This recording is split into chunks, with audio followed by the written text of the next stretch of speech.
very athletic, someone they could throw out in the game at quarterback as a change of pace. It could throw him out as a wide receiver as well. Out of the shotgun, here's the snap, 1st and 10 from the 25. The handoff into the hands of Lucky Sutton, looking for the edge, lowers his shoulders, and will pick up 4. Tackle for Washington State, made by the quarterback, Jamari Colson. Just an outside zone play that bent back and had a great fill by the corner. Actually gave him 5 there, 2nd and 5 from the 30. We'll see what this tempo is like for the Aztecs. Snap back, it's a give again to Sutton. Gets by 1 Coug into the arms of Caleb Francel. That extra push going to get enough for the first down. Out to the 42, let's see, 42 or 41, 6 or 7 yards there. And it will be a fresh set of downs for San Diego State. Opening drive of the game, no score between the Cougs and the Aztecs. They are moving pretty quick. Up on the ball, no huddle, trips to the right of Denigal. From the 36-yard line, 1st and 10, Aztecs in their own territory. And now Denigal will look to the sideline. A towel gets tossed from behind. Denigal shouting to his offensive line. Back out of the shotgun. Snap back, high snap, into the chest of Lucky Sutton. Up the gut he goes. Sutton to the 41-yard line. He gets 4, so the first 3 plays for the Aztecs, they've kept it on the ground. Yeah, it looks like they're really trying to establish that running game. Not great push by the offensive line on the left side, but we did catch about 5 yards on that. So 2nd and 5 from the 42. Aztecs in their own territory, opening drive of the game. Sutton remains the running back. Here's the snap, play fake, Denigal over the middle, in some traffic, ball dropped. He was trying to connect with Jordan Napier, would have been into Coug territory, but Napier just couldn't hold on. Pretty good throw by Denigal, but it's an incompletion, and now it sets up 3rd and 5. Yeah, pretty hot toss in there that just hopped out of his hands. Napier couldn't hold on. Cougs would love to get the Aztecs off the field. San Diego State at their own 41, no score, opening drive of the game. Here's the snap, play action, Denigal looks over the top, deep ball up in the air, and it's over his intended target. Jacob Bostic, incomplete. Bostic trying to go stride for stride with Jamari Colson, but Denigal too much air on that ball. The punting unit comes out for the Aztecs. Yeah, Colson was right, stride for stride, in phase with him the whole way down the sideline. That's a great stop for the defense. Back to receive this punt for Washington State is Tony Freeman. Punter for San Diego State, Hunter Green. Transfer from Northern Colorado, actually out of Lake Washington High School, Redmond native. Ball at the 41-yard line. No score, first quarter, 13:15 to go. Snap to Green, gets off a high punt, but not a great one. Over towards the Pac-12 Shield logo. It takes an Aztec hop. Freeman grabs it in traffic. Did he hang on? He did. There were 2 Aztecs right there to greet him. A 39-yard punt. He was thumped by Brady Anderson with the special teams tackle, but he hung on. Cougs will get the ball near the 20-yard line.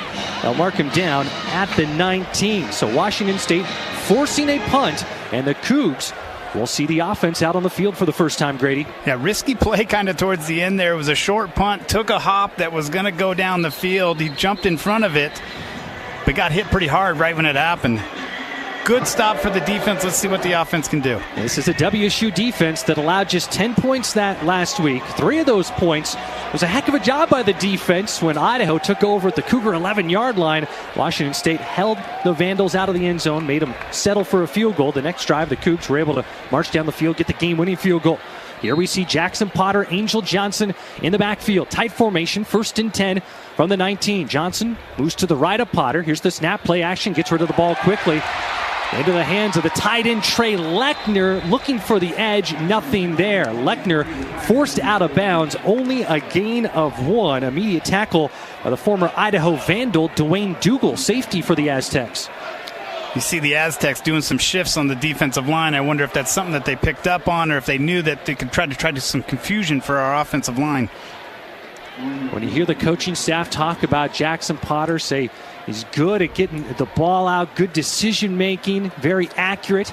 Down the tight end, Trey Lechner there. 2 running backs set here. Johnson to the left of Potter. Voorhees to the right. 2nd and 9 for the Cougs from their own 20. No score. Snap to Potter. Pressure coming. Gets it off in traffic, and it will be knocked away. So for the Cougs, Washington State unable to get that spot there. It was a good job and coverage by the linebacker Owen Chambliss. Yeah, sent the back out of the backfield in motion to try to draw that linebacker out, bring the drag across. The other linebacker put his foot in the ground and came back and made a play. Kirby Voorhees, the running back, the intended target. Voorhees, a guy who could get more involved in the passing game this week. Empty set for a moment. Now Johnson out of the slot comes back into the backfield. 3rd and 9 for Washington State from their own 20, trying to avoid a 3-and-out. First quarter, no score, 12:20 to go. Can the Cougs convert on 3rd and long here? Snap back, pressure coming. Potter gets rid of it, heaves it up, and it will be incomplete. He could definitely feel that pressure as the Aztecs dialed it up on 3rd and long, and the Cougs only getting 1 yard on 3 plays. The punting unit comes out for Washington State. All-out blitz on that one, bringing more pressure than they could have guys to cover. Eric Butler out to return the punt. Ryan Harris, a little rocky last week punting for Washington State. And there are actually 2 return men. Jordan Napier back as well. Now Butler will come up. Play clock at 7. Here's the snap to Harris. Gets it off. Plenty of time. Booms one in the air. It was a fair catch. Signal takes a very heavy Cougar bounce from the 30 to the 20. No, the ball's loose. The ball's on the turf. The Cougs pick it up. And into the end zone it goes. Washington State recovers the muff punt. Matthew Durrance picks it up. And the Cougs score a touchdown. 6-0 Washington State. How about that? It feels like a game-changing play, and already we're just in the first quarter with 12 minutes to go. Unbelievable play. Silly mistake made by the Aztecs that helped out the Cougs. Great hustle down the field to scoop and score. Gage Jones, actually, who picked it up for Washington State. Jones, saw him on special teams last week. Idaho native out of Eagle High School. Last year played in just 2 games, able to redshirt. Saw action in the Holiday Bowl. And wait a second, this one's getting wiped off as the 6 has been taken off the scoreboard. Point of recovery? And it looks like where that ball originally bounced, they're going to say that that's where it was touched, and it went off the helmet of Carter Paps. So we're watching a replay, and it went off the helmet of Carter Paps. Tough for the Cougs. Looked like it was going to be an early touchdown, but instead, off the helmet it went of Carter Paps, and that's going to give San Diego State the ball at the 44-yard line in their own territory. 36-yard punt. We'll take a timeout. Well, dodging a bullet if you're San Diego State. If you're the Cougs, so close you could taste that early lead. It is no score, 12 minutes to play, first quarter. We'll take a break. More after this. You're listening to Washington State football on the Cougar Sports Network. Play, stay, get away at Clearwater River Casino in Lewiston, Idaho. Owned and operated by the Nez Perce Tribe. Experience Namipu hospitality with 600 gaming machines, comfortable lodging, dining, and sports bar. Excitement is everywhere. The region's premier destination for events and entertainment. Win big with unforgettable concerts, comedy shows, and live sports action. Discover your next play, stay, get away. Visit crcasino.com and start your adventure today. Coors Light is cold lagered, cold filtered, and cold packaged for a smoother finish. It's got that crisp, refreshing taste that makes every moment cheering on your team even better. Plus, the mountains on the bottles and cans turn blue when your beer is Rocky Mountain cold. So you never have to guess if your Coors Light is ready to drink. So crack one open, take a sip, and enjoy the game. Coors Light. Choose chill. Celebrate responsibly. 2024 Coors Brewing Company, Golden, Colorado. Dear Traction, Toyota has 25 vehicles with available all-wheel drive and four-wheel drive. The RAV4 has legendary versatility. The Grand Highlander's adult-sized third row is for real. And the Tacoma's wild side comes standard. From job sites to campsites and game nights, there's an all-wheel drive or four-wheel drive Toyota to get you there in style. Find yours at Toyota.com. Toyota, let's go places. Back to the action at Giesa Field. No score, 11 and a half minutes to play. It was a punt that looked like the Cougs recovered, scooped it, and scored. They didn't. The ball went off the helmet of a Coug. Carter Paps gave the ball to San Diego State, their own 44. Here they are. They've advanced it into Cougar territory. Screen pass near side. Jordan Napier trying to make a Coug miss. Nothing happening there. Jamari Colson wrapping the leg of Jordan Napier and stopping him for a short gain. So there was a 16-yard pickup by the tight end Seth Adams, a 5-yard run after that, and then a gain of 3 there. So you blink, and with this tempo of the Aztecs, it is 3rd and 3 for San Diego State at the Cougar 33-yard line.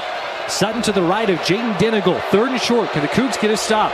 Here's the snap, play action, screen pass, plenty of room if they can get past the Cougs, and they can't. First contact for Washington State made by Colby Humphrey on a crucial 3rd and 3. It's a 2-yard loss back to the 35. And Grady, how aggressive will the Aztecs be here? 3rd and 5 from the Washington State 35, or I should say 4th and 5. It looks like they're going to go.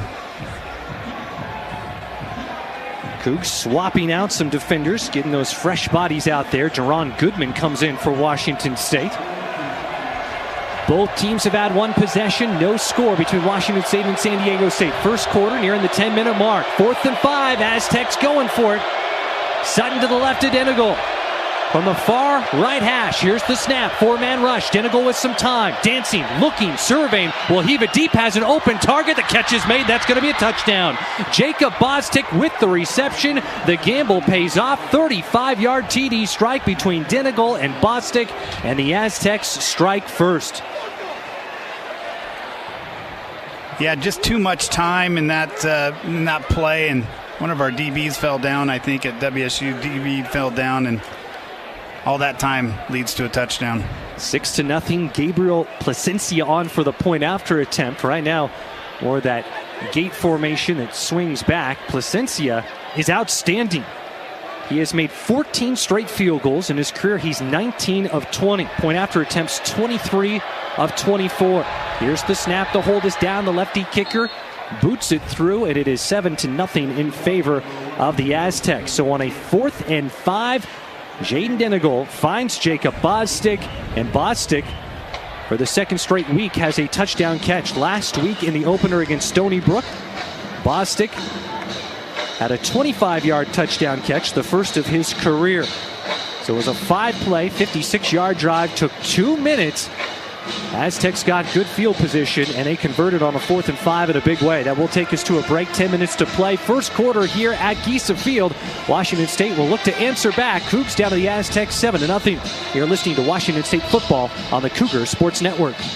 Play, stay, get away at Clearwater River Casino in Lewiston, Idaho. Owned and operated by the Nez Perce Tribe. Experience Namipu hospitality with 600 gaming machines, comfortable lodging, dining, and sports bar. Excitement is everywhere. The region's premier destination for events and entertainment. Win big with unforgettable concerts, comedy shows, and live sports action. Discover your next play, stay, get away. Visit crcasino.com and start your adventure today.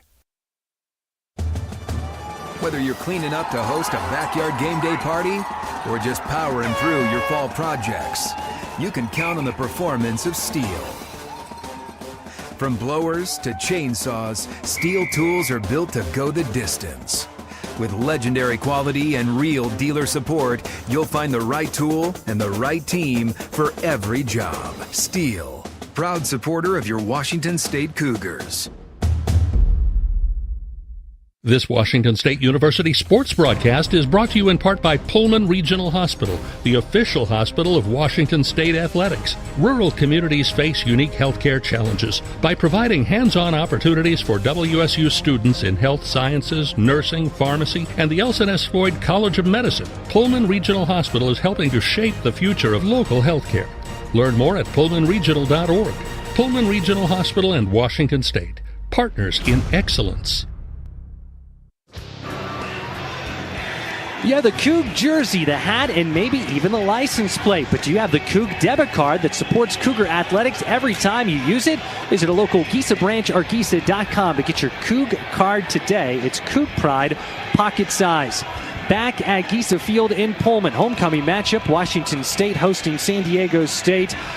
Cougs in an early deficit here. Aztecs, 5 plays, 56-yard drive, 35-yard Jacob Bostic touchdown reception on a 4th and 5. And Grady, as you look back and saw that one on the replay, what else did you see that unfolded there that allowed the Aztecs not only convert on 4th down, but to get a touchdown? there was just no pressure to the court. It had a ton of time in the background there. And then as our DB was going across the field, I couldn't catch it quite. It looked like that he had a stumble. And then with all that time, that's just a wide open, easy throw for a quarterback. For the Cougs offensively, they've run 3 plays, they've had 1 series, and they've gotten 1 yard. And for Washington State, while last week they ultimately came out on top, it still wasn't what they were hoping for on offense and from the run game. Let's see what Washington State can do here. Aztecs got the ball to begin this game, but being down 7-0 were both defenses. High expectations for both. Cougs are back on their heels just a little bit, back deep, awaiting this kick for Washington State is Leighton Smithson, along with Kirby Voorhees. Gabriel Placencia, a lefty kicker, steps up and boots a low line drive kick. That will be a touchback. Jacob Bostic, the touchdown reception. So San Diego State with that 7-0 lead. And we saw the pressure coming from the Aztecs on that first drive. Be interesting here for Washington State. They've had 2 drives really this season in week 1 that was fruitful. Besides that, it has been still trying to find that rhythm, trying to find that flow. If I was San Diego State's D coordinator, what they were doing, using some shifts, I would really try to make it confusing for the WSU offense. We do see a true freshman come out, and that was the word from the coaching staff, that Carter Papps has done so well, the true freshman wide receiver from Wichita, Kansas. He's going to earn more time. He's split out to the near side, pistol formation, Angel Johnson, the running back, and we've got to delay a game here. Delay a game on the offense. 5-yard penalty. Still first down. Grady, that was an issue last week. These penalties that's putting the Cougs back in a tough spot and digging themselves in a hole. And that's a difficult pill to swallow there after giving up the touchdown. Yes. Penalties after timeouts. Delay a game after a kickoff return. Tough stuff. 1st and 15 from the 20. Here's the snap. The handoff to Angel Johnson. Johnson, a little bit of room. Here he goes. Spun around. Out past the 30. And Johnson gets to the 31-yard line. An 11-yard pickup. But last week, one of the storylines, Grady, was there was 22 carries for 3 yards. Different story there. An 11-yard pickup. And we saw some of that explosiveness from Angel Johnson. You could feel it in the crowd as that explosive run coming back across the field. Everyone got excited for that. Angel Johnson over to the sideline. Josh Meredith back in the game. 2nd and 4 for the Cougs. Aztecs up early on Washington State, 7-0. First quarter here at Giesa Field. 9:25 and ticking to go. Voorhees pistol formation. Potter takes the snap, looks to get rid of it quickly. He does. Ball might have been deflected, trying to find Brandon Ganesha-Morthy, but it's incomplete. I think Trey White, the preseason Mountain West Conference Defensive Player of the Year, might have got his paw on it. So instead of 2nd and 4, it's now 3rd and 4, and the Cougs trying to avoid their second 3 and out to begin this game. Just a quick out, trying to get the ball into the receiver's hands quickly, let them do the work. But now we're sitting at 3rd and 4. And that one was deflected by Trey White. Pistol formation once again. From their own 31, Potter now under center, going in motion is Ganesha-Morthy. Play action. Potter slings it, and it's incomplete. Near the sticks, looking for Kirby Voorhees.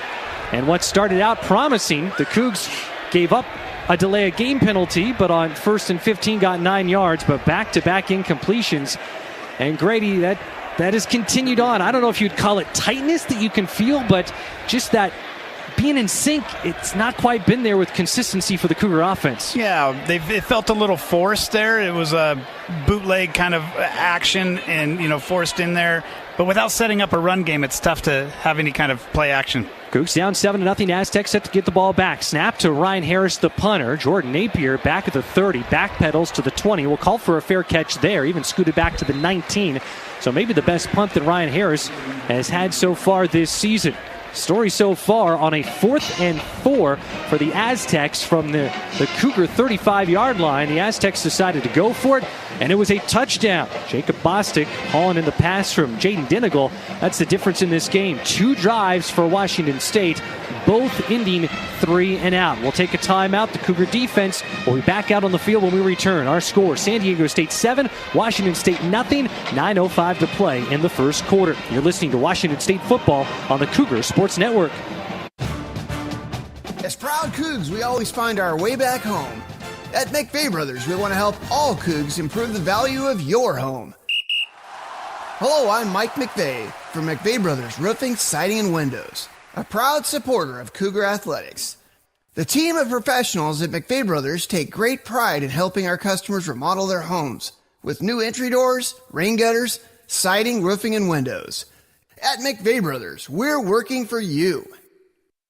Alliant Employee Benefits is the Inland Northwest leader in employee benefit consulting and brokerage. Alliant is a difference maker, providing employee benefit solutions and problem solving while helping companies grow and protect their business. Alliant keeps its clients on the forefront of the benefit industry's constant evolution while improving the benefits experience for employees through better health outcomes and more cost-effective care. Give Alliant a call and see what they can do for you. The Swinging Doors in Spokane has been family owned and operated since 1981. Open at 8 a.m. every day, with breakfast once again being served all day. The kitchen is open until 9 p.m. on Sunday, Monday, and Tuesday, and open till 10 p.m. Wednesday through Saturday. With over 50 TVs, come watch your favorite team in action, including Cougar games. The Swinging Doors in Spokane, a great place to meet, eat, and have fun.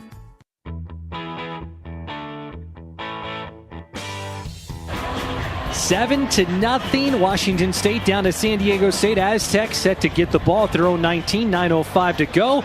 Let's head down to the sideline. Jess, what do you have for us? Well, I had to check in on the offensive huddle after that, that series, or lack thereof, I should say. But Jackson Potter being the consummate leader over here, not only within his own huddle, but I also saw him break his own between the quarterbacks and wide receivers who are convening over here and go over to the offensive line too. I would say that the vibe was pretty chill, which sounds a little odd considering the situation, but going over encouraging everyone. He was not outright mad at himself, was not outright mad at anyone. It was more of a go get him next time, and everybody's just getting their things together right now. Cougar offense been out on the field twice. Both times it's been a 3-and-out. One explosive play in this game. It was the 35-yard touchdown reception on 4th and 5 for San Diego State. First time in this game we'll see Christian Washington in the backfield. More of a scat back for San Diego State. He's there with the quarterback, Jaden Denegal. Cougar defense. A lot was asked of them last week. So far, a lot's been asked of them to this point. In motion, Jacob Bostic. Here's the snap. It will be Denegal. Flings it out. Low throw. Falling down. And it will be caught. No one was near Jacob Bostic, but he had to grab it on his knees. Only a gain of 2. There could have been a lot more there.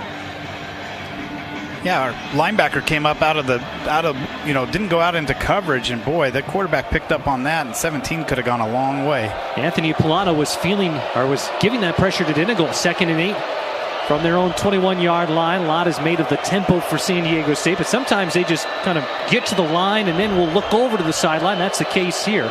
Play clock down to 7. 2nd and 8 from their own 21. Cougs down 7-0. Play action. Denegal slings a pass, and it's knocked away.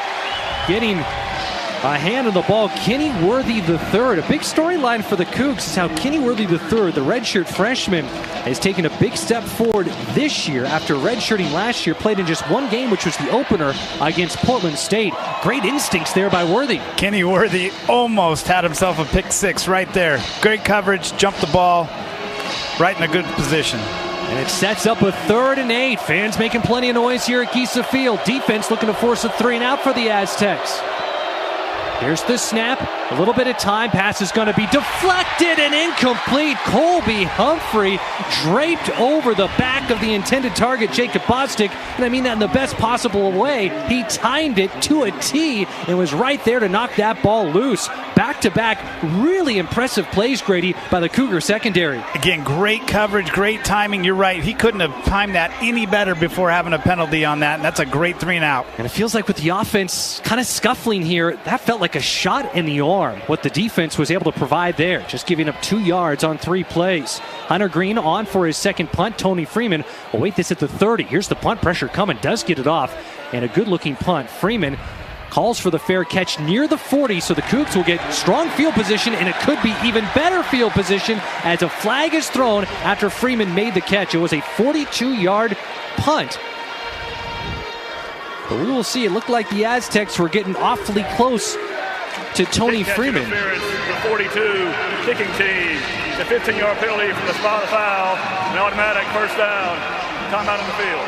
Linebacker Brady Anderson, the guilty party for the Aztecs. So the Cougs will get the ball in Aztec territory. 8:07 to go in the first quarter. Washington State down 7-0 to San Diego State. But the Cougs will get the ball at the Aztec 48 when we return. More after this. You're listening to Washington State football on the Cougar Sports Network.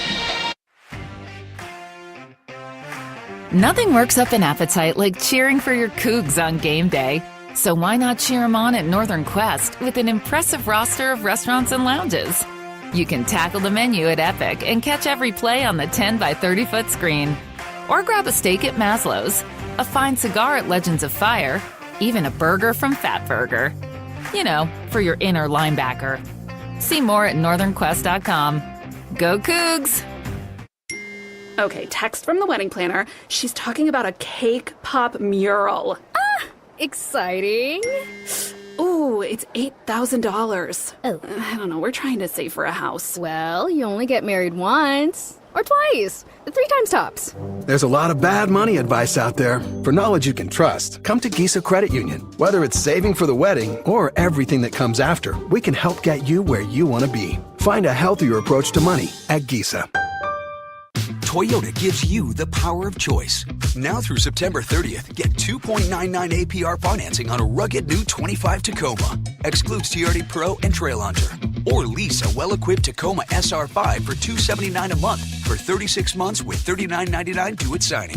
With approved credit through TFS. Tax, title, and license extra. A negotiable doc fee of up to $200 may be added. Call 1-888-48-TOYOTA for details or go to Toyota.com. Toyota, let's go places. Back at Gisa Field, it is homecoming here on the Palouse. Washington State down to San Diego State 7-0. Got our whole crew here. We got Grady Emerson pinch hitting for Alex Brink tonight up in the booth. Jessamine McIntyre down on the sidelines. Our engineer Jerry Kylo. I'm Chris King. We've got our scoreboard halftime host Trevor Williams. If you're just joining us, San Diego State took a big gamble, and maybe in the field position they had, it wasn't the biggest gamble, but it paid off. They went for it on 4th and 5 from the Washington State 35, and they connected on a 35-yard touchdown pass from Dayton Dingle to Jacob Bostic. That was with 10 minutes to go in the first quarter. For Washington State, an impressive 3-and-out forced by the Cougar defense. Really just that one mistake so far. But the storyline, Grady, for the Cougar offense has still been a struggle to find consistency. Feels pretty tight still out there, Chris, in terms of what are we trying to do. I see what they're trying to do, some short passes to the receivers out in the flat, but if those don't connect, it doesn't do anything for us. It has been Jackson Potter, who started last week, but 1 for 5 so far passing for 1 yard. On the ground, 1 carry, 12 yards for Angel Johnson. We saw it last week where Julian Duggar was sent in to try to provide a spark, as Jimmy Rogers explained after the game, with the running game struggling. And I don't know if you'd say anything. It's like the running game struggled tonight. They've given the ball once to Angel Johnson with good success. It's just, there's just been a lack of flow. And maybe I'm looking over at Beasley and I'm thinking of David Riley and I'm thinking of basketball. He talks about it's a flow offense. Yeah. Just that the flow here out on the gridiron hasn't quite been there. There is a tempo to a game, and we just haven't figured it out yet. It is Julian Duggar who is in the game.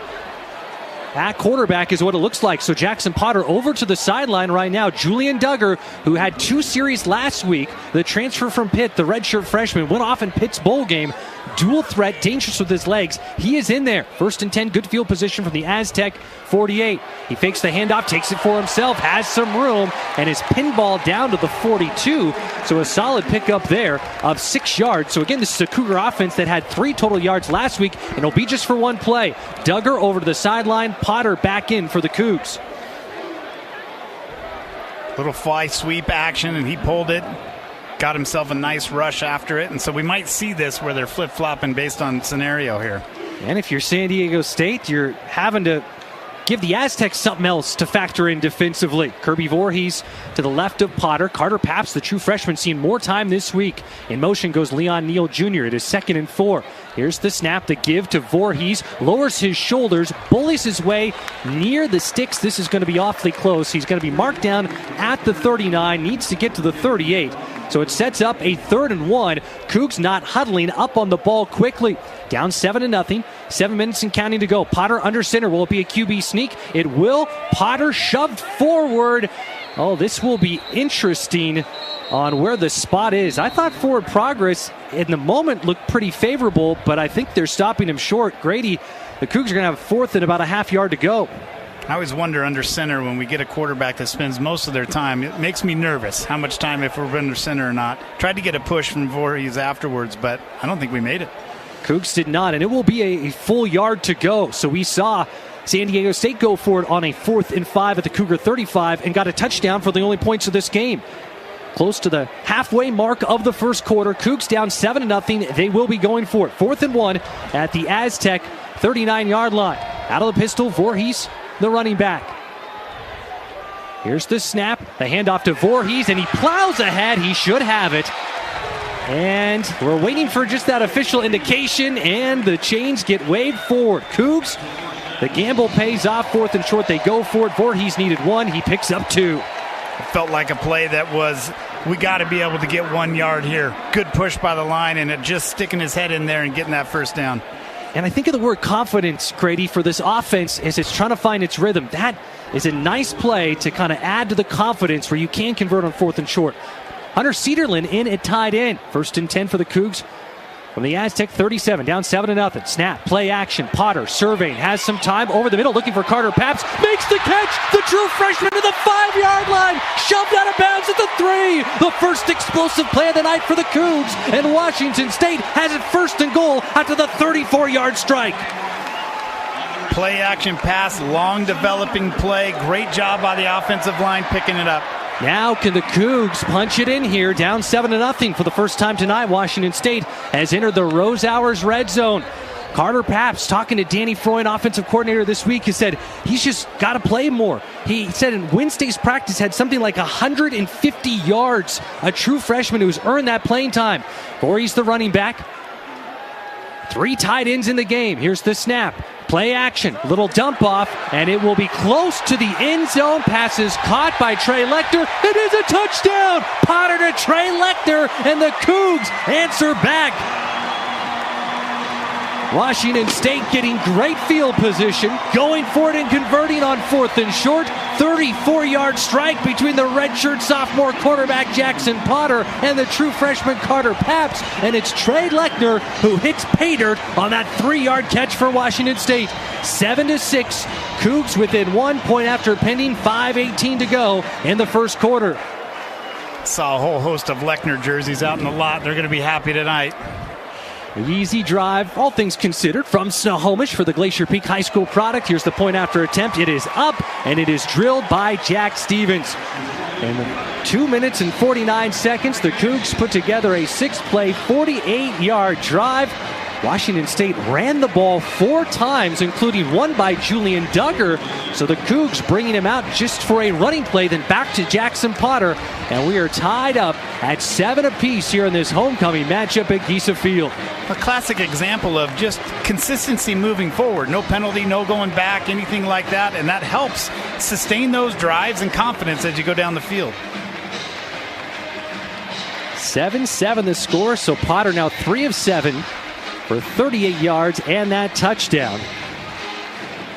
And Jess, you're down on the sideline. Feels like that energy is starting to pick up and that excitement for the Cougar offense. What's it like down there? Well, it sure is, and they certainly needed it. I'll tell you, this crowd was waiting for something like that. Jackson Potter again, right over here with the offensive lineman, infusing energy, and that is everything that I am seeing over here. And it's not just on the benches, it's in the crowd as well, guys. This place is just about ready for some homecoming action. I think most people looking at this matchup thought this could be very even. Both teams strong defenses. Both teams, this would mean a lot to start 2-0 on the season. And so far, it's been an entertaining beginning to this game. Here's the kickoff, grabbed by Jordan Napier. Ooh, a yard inside the end zone. Looked for a moment like he'd bring it out and decides to take the touchback.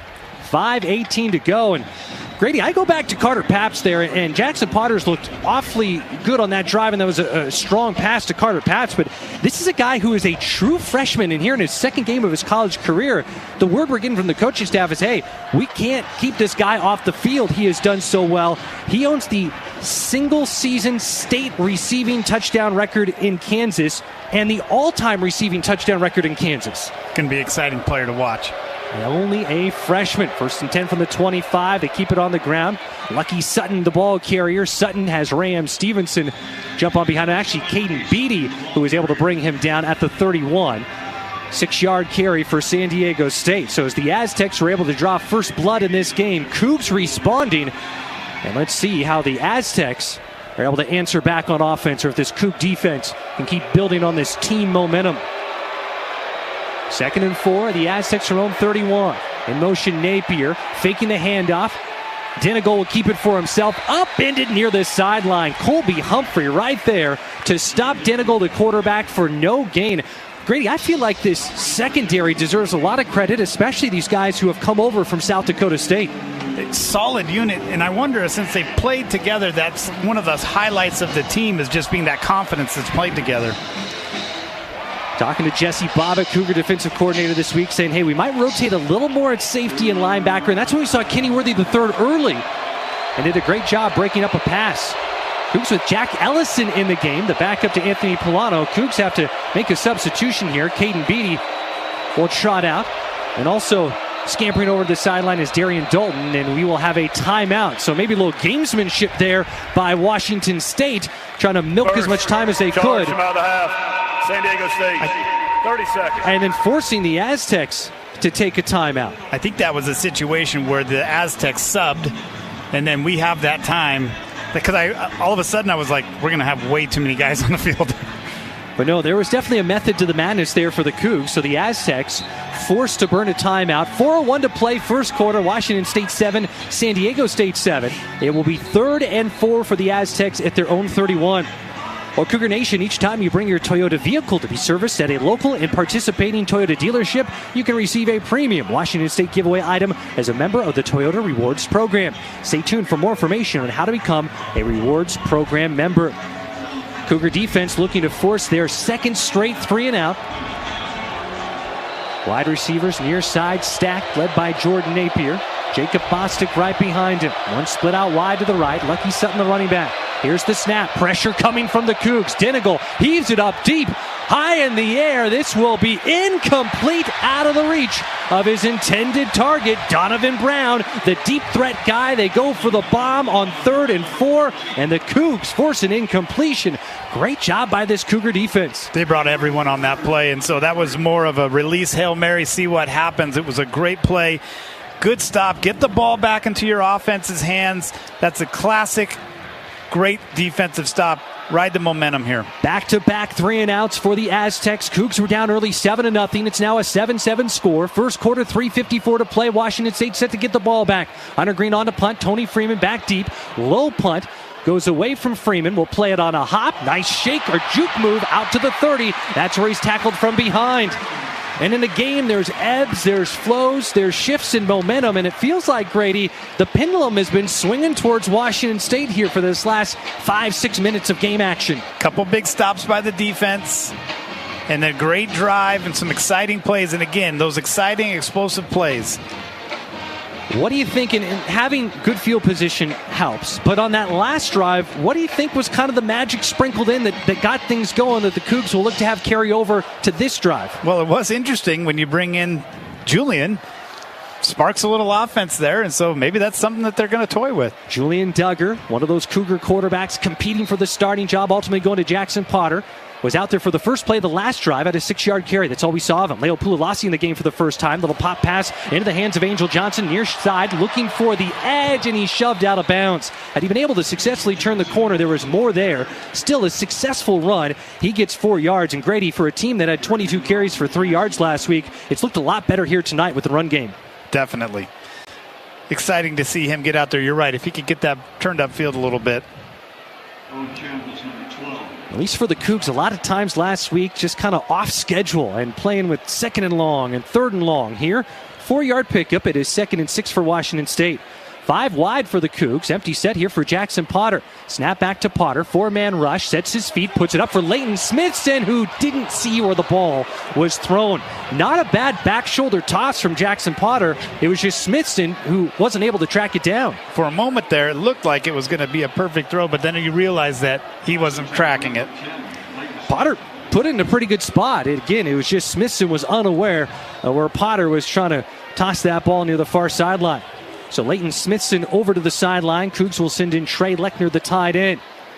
3rd and 6. This game has been awfully tight. We're still in the first quarter, 3 minutes and counting to go. 7-7 tie between Washington State and San Diego State. Cougar offense trying to stay out on the field at their own 34. Tony Freeman in motion. Here's the snap. Potter looking towards the 6. Finds an open target. It's Jeremiah Noga. Got one more than he needed. Spun around. Tackle made by Tano Latuli, one of the outstanding defensive players for San Diego State. But it's 8 yards, and it's a fresh set of downs. No huddle here for the Cougs. Quick snap. Potter slings it right away to Josh Meredith for catch of the night for the Cougar captain. He gets into San Diego State territory at the 49, and Meredith rips off a 9-yard catch. Here's that tempo again from the Cougs. Washington State, we saw them have success with tempo on what became the game-winning drive last week. Handoff to Leo Pulalasi, eludes first contact and slides forward. He was slippery there. Pulalasi able to get 4 yards. Cougs with the first down. If it's not broken, don't try to fix it. Still with that tempo. Washington State trying to break this 7-7 tie. 1st and 10 from the Aztec 45. Screen pass. It'll be Trey Lechner trying to make a couple Aztecs miss, but was met by 2 white jerseys for San Diego State and only gets a half yard there. So after all that tempo leading to chunk plays, it slows down a little bit now. Boy, that was incredible moment there for a few plays there of tempo from WSU. So it is 2nd and 9. That clock is burning off a little bit here. First quarter, 1:45 and ticking to go. Jackson Potter, after starting 1 for 5, now 7-12 passing, 60 yards and a touchdown. Pistol formation. Angel Johnson, the running back. Tony Freeman in motion from left to right. Quick screen pass to Freeman. Gets a block from the freshman Carter Paps. Couldn't quite get the extra yardage he was hoping for. Still a solid gain down to the 38-yard line. That's enough for a 7-yard gain, setting up a 3rd and manageable. Cougs using a lot of motion. That was a great block by Paps there. Physical player, young kid, freshman. Having a game. How about that? We're praising him for his blocking, and this is a true freshman in his 2nd game. He has the longest single play for the Cougs of this game, a 34-yard catch. 3rd and 3. Interesting if this is 4-down territory at the Aztec 38-yard line. Voorhees, the running back. Now Potter to the right. It's a direct snap to Voorhees. Bobble the ball, looking for the extra blockers. He won't have enough for the first down. He got half of what was needed. 3 yards was what the Cougs were looking for. Got about 1.5 yards. We saw the Cougs go for it on 4th and short on the last drive that led to the Trey Lechner 3-yard touchdown reception. Offense is staying out on the field here. Under a minute to go in this first quarter. Cougs in a 7-7 tie. And now Jimmy Rogers will use a timeout. From here, it would be first. Roughly out of half. Washington State. 30 seconds. A 54-yard field goal. Jack Stevens looked awfully good last week, but it is 4th and short here. I did ask Jimmy Rogers the question this week, saying, "Hey, what's the range for Jack Stevens?" With the game clock operator, please reset the game clock to 45 seconds, please. 4-5. And said, maybe, kind of that 50 to 55 range. Now, that might be, if you're looking at a potential game winner like last week, and not in this spot where it is 4th and short. But he told a funny story about the Cougar kicker this week on the Cougar Football Hour. Jack Stevens, a redshirt freshman. Apparently they had a vote for who was the most confident on the team. And Jimmy Rogers, who he's not one to just give out fake smiles. If Jimmy Rogers is smiling, he thinks something truly is funny, or tickled his funny bone, he said. And Jack Stevens actually voted himself the most confident on the team. You want that in your kicker. That's perfect. Offense out on the field. It is 4th and 2. Cougs at the Aztec 36-yard line. Kirby Voorhees, the running back. 2 wide receivers to the left. 2 tight ends in the game. Here's the snap. Potter rolls out to his left near the sticks. Has an open man. Catch is made. Cougs convert on 4th and short. Josh Meredith, Mr. Reliable for Washington State. The senior had the first touchdown catch of the year for Washington State last year. Gets 3 yards. Cougs have been awfully good on those critical downs. Another 4th down conversion. Washington State 1st and 10 from the Aztec 33. Overloaded that left side of the line. Brought 2 tight ends over. Give him a little more space as he was rolling out that direction. Washington State trying to break a 7-7 tie. Might be the last play of the quarter. 18 seconds and counting. Pistol formation. Voorhees remains in the game. Snap to Potter. Play action. Looking deep for Pap. Sets his feet. Flings it up for Carter. The freshman goes up. Ball bobbled. And it is incomplete. Well defended by Chris Johnson.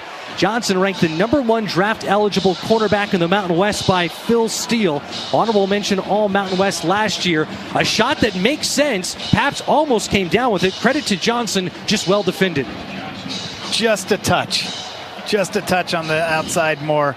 Long developing play again. Really, that play action has pulled that San Diego State team up. It will not be the last play of the quarter. There is 6 seconds after the incompletion. Cougs trying to break a 7-7 tie. Washington State on the march. Pistol formation. The snap. The handoff to Voorhees. Voorhees trying to bounce off tackle left side. Not a ton. Only a yard for Washington State. They'll give him 2. And that will do it for the first quarter. Well, it was a sleepy start for Washington State to begin this game, but the Cougs kicking it into gear here. And a 3rd and 8 on tap for Washington State. Homecoming here in Pullman. More from Giesa Field after this timeout. Washington State and San Diego State in a 7-7 tie. You're listening to Washington State football on the Cougar Sports Network. Coors Light presents To Chill or Not to Chill. When your friend skips your favorite song on the playlist. End the friendship. Or choose chill because that song lives rent-free in your head anyway. And you planned ahead by bringing Coors Light to the party. And the sound of that ice-cold can cracking open was music to your ears already. Coors Light. Choose chill. Celebrate responsibly. 2024 Coors Brewing Company, Golden, Colorado. Your audio home for all things Cougar athletics is the Washington State Cougar Podcast Channel. Just search for Washington State Cougars on your favorite podcast platform to follow and subscribe to the official podcast home of the Cougs. Hear our original WSU Athletics podcast, plus replays from the Cougar Sports Network, including football pregame and postgame show coverage, full football game broadcast, and coaches shows. Find it all by searching for Washington State Cougars on your favorite podcast platform to start listening today.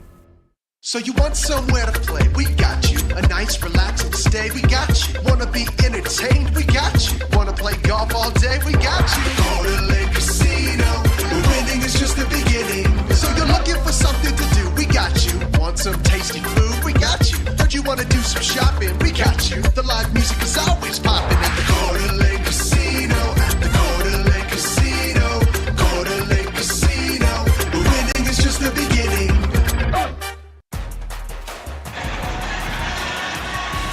7-7 tie between Washington State and San Diego State. Cougs in Aztec territory. 3rd and 8 coming up. Back home here for homecoming. It gives you goosebumps listening to this crowd at Giesa Field. With that, it's a great feeling at the stadium right now. Let's head down to the sideline. Jessamine McIntyre, what is it like down where you're at? Well, it sure is exactly what you said. The vibes are high right now. A lot of strong energy coming in. As you hear Andy Grammer play in the background, it's always something that will pump a crowd up, right? Because it's all about the Cougs. We always find our way back home. And that's not it, though, because last week we had a rousing crowd here between Idaho and Washington State, but a lot of Vandals decided to make the 9-mile trek over to Pullman for that one. But this one, it's all Cougs. It is homecoming, and this crowd is absolutely ready to be home, and this song could not embody the feel of this crowd anymore right now. And what we're seeing right now, especially just the momentum building, there couldn't have been a better time to hear that song and hear this crowd right now. And the looks of it, to me, are that this team is feeling it. I could see them bopping. You know, I mean, Grady, you know, right? Mm-hmm. When you know, you know. You see them feeling it. Everyone's feeling the rhythm, and they're going to carry that. I mean, I do believe that a crowd can carry energy onto the field. Well, big spot here where the Cougs will look to harness that energy. It is a 3rd and 8 for Washington State. This has been the longest drive either team has had in this game. This is a drive now that is on its 12th play. It is 3rd and 8. Cougs, for those just joining us, we're down 7-0. Aztecs took that first early big gamble, going for it on 4th and 5 from the Washington State 35. It was a touchdown pass from Jaden Dinnigle to Jacob Bostic, but the Cougs got great field position, coming back after a defensive stop. Trey Lechner capping off a touchdown drive, giving us our 7-7 score. And Washington State with it 3rd and 8 at the Aztec 31-yard line. Here's the snap, play action. Potter rolls out to his right, looking, not a whole lot there. We'll throw it near the first down marker, but it is incomplete. And a name we haven't said a lot this year, it is Landon Wright who is out there for the Cougs. He was the wide receiver that Potter was looking for. Now Jack Stevens will come out on the field. So Stevens has only attempted 3 field goals in his career. He attempted 1 last year when he redshirted at South Dakota State. It was no good. Last week he was 2 for 2, but it was a 32-yarder and a 30-yarder. The 32-yarder was a game winner. This will be a 49-yarder, so the longest that's been attempted in Stevens' career. Cougs will look to try to take the lead here. Colton Peoples the long snapper, the punter Ryan Harris the holder. Here's the snap, the hold is down. Stevens gets it off. He'll have the leg. Is it good? It is. Jack Stevens, what a debut he has had in a Cougar uniform, and not just one game, now carrying over here. The last time we saw him, he booted with 3 seconds left what became the game winner in the Week 1 13-10 victory over Idaho, and he made a 49-yard field goal look pretty routine there. You got to love it. The kickers all the time are in the back of the mind of the coaches, and you just keep looking over and telling them, you got me anytime now, coach. I could do this. I would say, and maybe we're grading on a curve, but for a kicker, that's 10 out of 10 swagger. Like, you can see it from any seat in the stadium, including the top row. You got to like that. Your kicker's got the confidence. He boots the 49-yard field goal, and that caps off a 13-play, 39-yard drive. Took 3 minutes and 55 seconds, and the Cougs take their first lead of the night. Washington State on top of San Diego State, 10-7, 14:48 to play in the first half here at Giesa Field. Timeout on the field. We'll step aside ourselves. You're listening to Washington State football on the Cougar Sports Network. For nearly 100 years, Adams Tractor has helped the Northwest knock out to-do list one tough job at a time. As your local Kubota dealer in Spokane and Lewiston, we're proud to back Washington State athletics with the same grit we bring to every yard, field, and job site. From mowing to digging to plowing, Kubota delivers, and so do we. Visit AdamsTractor.com. Adams Tractor, nearly a century strong, powered by Kubota, fueled by Coug pride. Get game day ready at Rosars. Rosars is a proud sponsor of WSU Athletics and your headquarters for keeping snacks stocked up for game time. You'll find the largest craft beer selection, local and imported wines, and all the makings for your favorite cocktails. And while you're there, stock up on your favorite deli snacks, pizza, rotisserie chickens, and ribs. Don't just watch the game, experience it with your favorite game time foods. Get game day ready at Rosars. Toyota gives you the power of choice. Now through September 30th, get 1.75 APR financing or $3,000 customer cash on a new 25 Tundra. Excludes TRD Pro. Or you can lease a 25 Tundra SR5 Crewmax for $499 a month for 36 months with $40.99 due at signing. With approved credit through TFS. Tax, title, and license extra. A negotiable dock fee of up to $200 may be added. Call 1-888-48-TOYOTA for details or go to Toyota.com. Toyota, let's go places. The field, our crew here tonight. We've got Grady Emerson in the booth, pinch hitting for Alex Brink on the sideline. Jessamine McIntyre back in the studio. Zane Saggio, our engineer Jerry Kylo, our scoreboard halftime host Trevor Williams. I'm Chris King. It is homecoming here at Giesa Field in Pullman. If you're just joining us, it was San Diego State that was able to land the first punch of this game. The Aztecs on a 4th and 5 from the Cougar 35, a 35-yard touchdown from Jaden Dinnigle to Jacob Bostic. They were up 7-0, but the Cougar defense really what provided that spark for Washington State. First 2 drives, Washington State still looked like they were just finding that rhythm, just not quite in sync. 2 3-and-outs, but since then, Washington State has put together back-to-back scoring drives. First, a touchdown drive after getting great field position, 48 yards. It was capped off by a 3-yard Trey Lechner touchdown catch. And then Jack Stevens, right before the break, a 49-yard field goal. He's a perfect 3 for 3 in his Cougar career. It is Washington State 10, San Diego State 7, 14:48 to go in this first half. Cougs going to kick it off with Ryan Harris. He's got an excellent leg. He started off as a kickoff specialist last year before getting hurt. Been all touchback so far in this game, and that trend will continue. And Grady, well, having been a linebacker, you probably especially appreciate that it's the defense that kind of changed the tide for the Cougs here. These great defensive stops and those 3 and outs that they were able to force really is kind of what got the offense going. Take great pride in that as a defenseman to say, you know, we got your back. We're going to get you the ball. You're okay. And we used to do that on defense. You would get a stop. You go over to the offense that may be struggling and say, hey, we got you. We're going to get us some time. We'll get out there and get you the ball again. It's complementary team between offense and defense. It's great. I believe we might have a different quarterback in this game. We do. It is Bert Emanuel Jr. who is at quarterback, and I believe it is Jaden Denegal who is split out wide right now. Emanuel Jr. transfer from Central Michigan. Here's the snap. He's great with his legs. It is a replay. He'll keep it for himself. Not fooled. Washington State chases him down, and the tackle is made by Matthew Durant. Great read there by the Cougar safety. Only a gain of 2. Coming downhill. Again, this defense is exciting to watch. Great reads. Bert Emanuel Jr., his dad, Bert Emanuel, was a quarterback in college at Rice and UCLA, but such a great athlete, he became a wide receiver in the NFL and played for 8 years. Here's the snap. Emanuel will be a design keeper. Cougs not fooled again. A swarm of crimson jerseys there to bring him down. So San Diego State going with the change of pace, and it's back-to-back 2-yard runs for Bert Emanuel Jr. And now we see Jaden Denegal, the starter, trot back out on the field. It was Bryson Lamb who gave him a big bear hug and wrestled him down to the turf. Had great pressure coming in, caused the quarterback to bounce a little bit. 3rd and 7 for the Aztecs. Only gave him a gain of 1. Cougs up 10-7. Defense looking for another big stop from their own 28-yard line. The loudest the crowd has been in this game here at Giesa Field. Snap back to Denegal. Pressure coming. Denegal sets his feet. Heaves it up deep into Cougar territory. The pass is going to be... Is it caught? It is a juggling grab by Jacob Bostic. Bostic had the 35-yard touchdown in this game for the Aztecs, and a circus grab he comes down with for a gain of 34. Heck of a grab. Not much you can do on that play. And let's see here. We're watching a replay right now as this is going to have a closer look taken at. Ball was bobbled, everything I see on the replay, it did look like he caught it, and maybe there will be a more Cougar-friendly angle, but from that first one, it looked like it was just a heck of a grab by Jacob Bostic.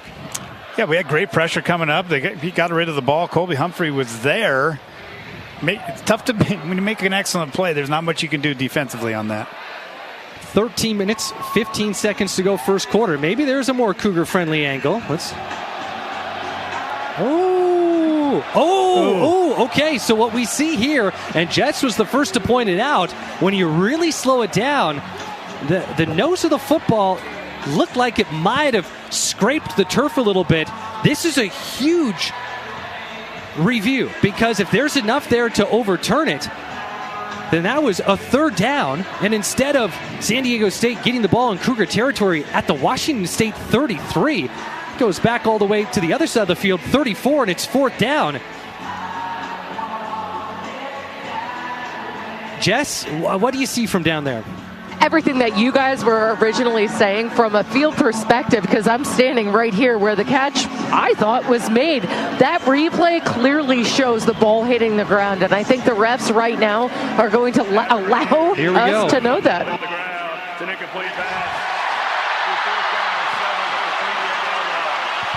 Well, listen to the reaction from this crowd at Giesa Field. It was an incompletion. And a great job to take a closer look at that one, because, again, in real time, it looked like he caught it. First replay, it seemed like he caught it, but when you slow it down, just the tip of the football just barely grazing the top of the turf. So that's 3 consecutive 3-and-outs forced by the Cougar defense. And, again, they're going up against a San Diego State team that their coach, Sean Lewis, known as an offensive innovator. On to punt again is Hunter Green. Cougs up 10-7. They've scored 10 unanswered. Tony Freeman back at the 25, and a flag's thrown. The play is blown dead. Was 4th and 7. If this happens to be a penalty against Washington State.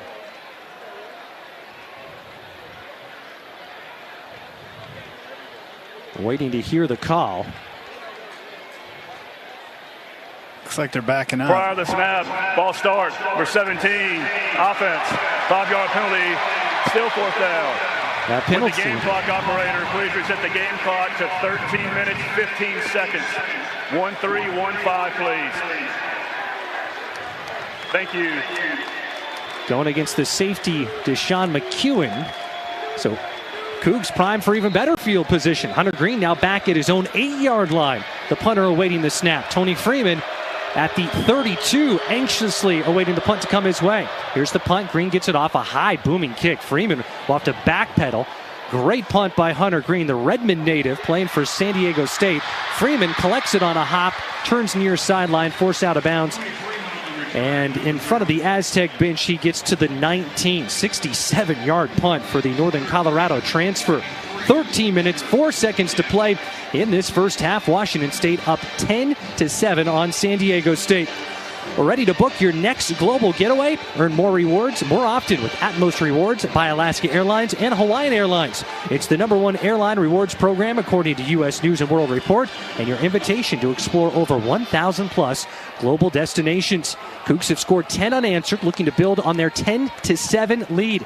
Jackson Potter back at quarterback. We've seen Julian Duggar just on one play. First play of the first drive 2 drives ago. Here's a quick screen pass to Josh Meredith. Makes one Aztec mix. Still up on his feet. Shakes 2 tackles. And Meredith, by sheer will, gets 11 yards for the first down. We talked about it on the pregame. Meredith, the veteran Cougar, grew up 10 minutes from the San Diego State campus. You got to think that this one's maybe a little extra special playing the team from his own backyard. Truly tried that play numerous times earlier, and it's again making a guy miss. And so Josh Meredith catches the ball, makes a guy miss, gets a first down. This is the momentum. Let's see if this can carry over to the run game, too. Angel Johnson out there. In motion goes Tony Freeman from right to left. The Cougs hand it off to Johnson, looking for the corner, has some room, and able to get a nice positive pickup of 5 yards. And for those who watched last week, Grady, they're thinking, this running game, it couldn't get going tonight. We haven't seen, a huge play ripped off, but it's been consistently solid. Keeps the play moving forward, keeps the game going forward. And that's what we talk about, possession.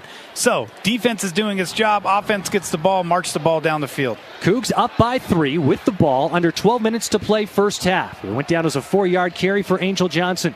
2nd and 6 for the Cougs at their own 35. Shotgun snap back to Potter. Goes back to Johnson. Has some room. Near side flag thrown behind the play. Johnson into Aztec territory. He makes it to the 41-yard line. But all indications are this one's coming back and a hold against the Cougs. Yeah. Holding, number 83, offense, 10-yard penalty from the previous spot. Replay, second down. Tough for Washington State. It would have been a 24-yard run, but instead, the first-year Coug, the transfer from Michigan State, Ademola Filet, called for that hold. So one of the Coug tight ends. We've seen really 3 guys rotated tight end. Trey Lechner, who got the touchdown catch for the only Coug touchdown tonight. Hudson Cedarlin. And Filet, who just has a different body type than the other 2. Filet, 6'7", 253 pounds. Yeah, just catching up there and tackled him behind the line of scrimmage, essentially. 2nd and 15 for the Cougs. That penalty puts them back at their own 25. Voorhees, the running back. The right of Potter. Snap back. They'll hand it off to Voorhees. And it'll actually be Maxwell Woods. Maxwell Woods making his Cougar debut.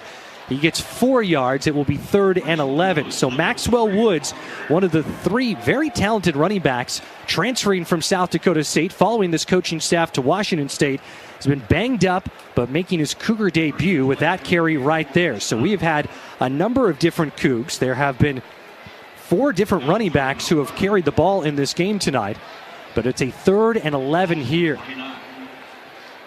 4 wide receivers. 3 wide receivers now to the left of Potter as Woods makes his way to the slot to the right. Empty set for Potter. High snap, pressure coming. Potter gets rid of it and airmails the throw to Maxwell Woods. Even if he caught it, he probably wouldn't have got the first down. But we've seen the Aztecs really like to dial up the pressure on third down and makes an impact again. And that will send out the punting unit for Washington State. Last 2 drives, Cougs able to get points. Not this time. Cougs up 10-7, but Aztecs ready to take the possession back.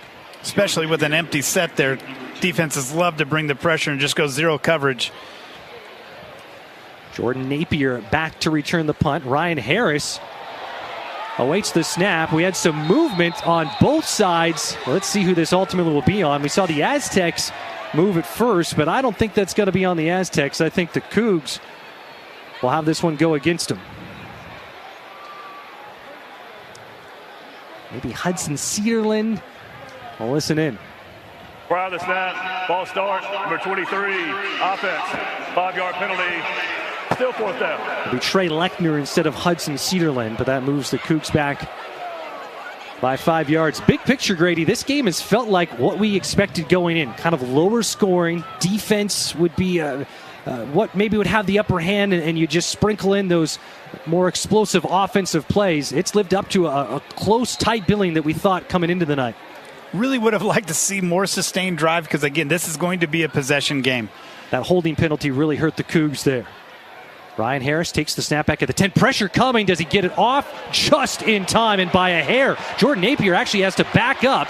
Cougs in hot pursuit at the 10. Stiff arms one Washington State defender and is shoved out of bounds. Parker McKenna, a human missile, shoves him towards the Aztec sideline. A 61-yard punt.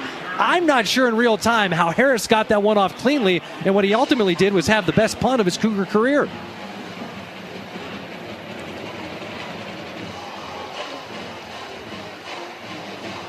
So with the change of possessions, we will take a timeout. We got a tight one here. It's homecoming at Giesa Field. Palouse after dark. 10:24 to play on the first half. Washington State leading San Diego State 10-7. This is Washington State football on the Cougar Sports Network. Nothing works up an appetite like cheering for your Cougs on game day. So why not cheer them on at Northern Quest with an impressive roster of restaurants and lounges? You can tackle the menu at Epic and catch every play on the 10 by 30 foot screen. Or grab a steak at Maslow's, a fine cigar at Legends of Fire, even a burger from Fat Burger. You know, for your inner linebacker. See more at northernquest.com. Go Cougs! Everybody knows you shouldn't retire until you're 65. Buying a house? 20% down or nothing, bud. It's easy. Put your money into savings and never touch it. There's a lot of questionable money advice out there. For financial knowledge that can help you reach your version of success, come to Giesa Credit Union. We can walk you through everything you need to feel confident about your finances. There's a healthier approach to money. Find it at Giesa Credit Union.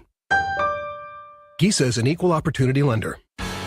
Dear Traction, Toyota has 25 vehicles with available all-wheel drive and four-wheel drive. The RAV4 has legendary versatility. The Grand Highlander's adult-sized third row is for real. And the Tacoma's wild side comes standard. From job sites to campsites and game nights, there's an all-wheel drive or four-wheel drive Toyota to get you there in style. Find yours at Toyota.com. Toyota, let's go places. Earn your bragging rights at Northern Quest with more slot machines, table games, restaurants, lounges, and luxury hotel rooms than anyone else in the region. Northern Quest, yes, the best. More at northernquest.com. With Jessamine McIntyre down on the sidelines, Chris King in the booth with Grady Emerson pinch hitting for Alex Brink tonight. And love hearing that crowd. It is homecoming here at Giesa Field. Two 1-0 teams doing battle. It's Palouse after dark. Washington State up 10-7 on San Diego State with 10:24 to play in the first half. Aztecs were able to strike first, went up 7-0 with 10 minutes to play in the first quarter. But the Cougar defense has been stout, and Washington State able to put together back-to-back scoring drives. The Cougs, though, had that come to an end. They punted on their last possession, and it is San Diego State ball. They'll take over at their own 20. Grady, what has impressed you most about this Cougar performance so far? Well, I think that, like we talked earlier, that complementary defense and offensive scheme where it's really feeding off each other, and that's what builds great teams.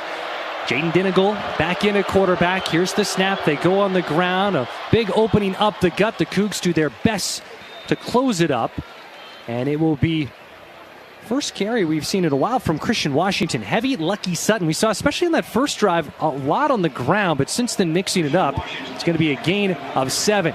2nd and 3 from their own 27. Snap, they go on the ground again, and Cougs not fooled in the slightest. Washington met up in the backfield and ripped out of the turf. It will be a loss of 1.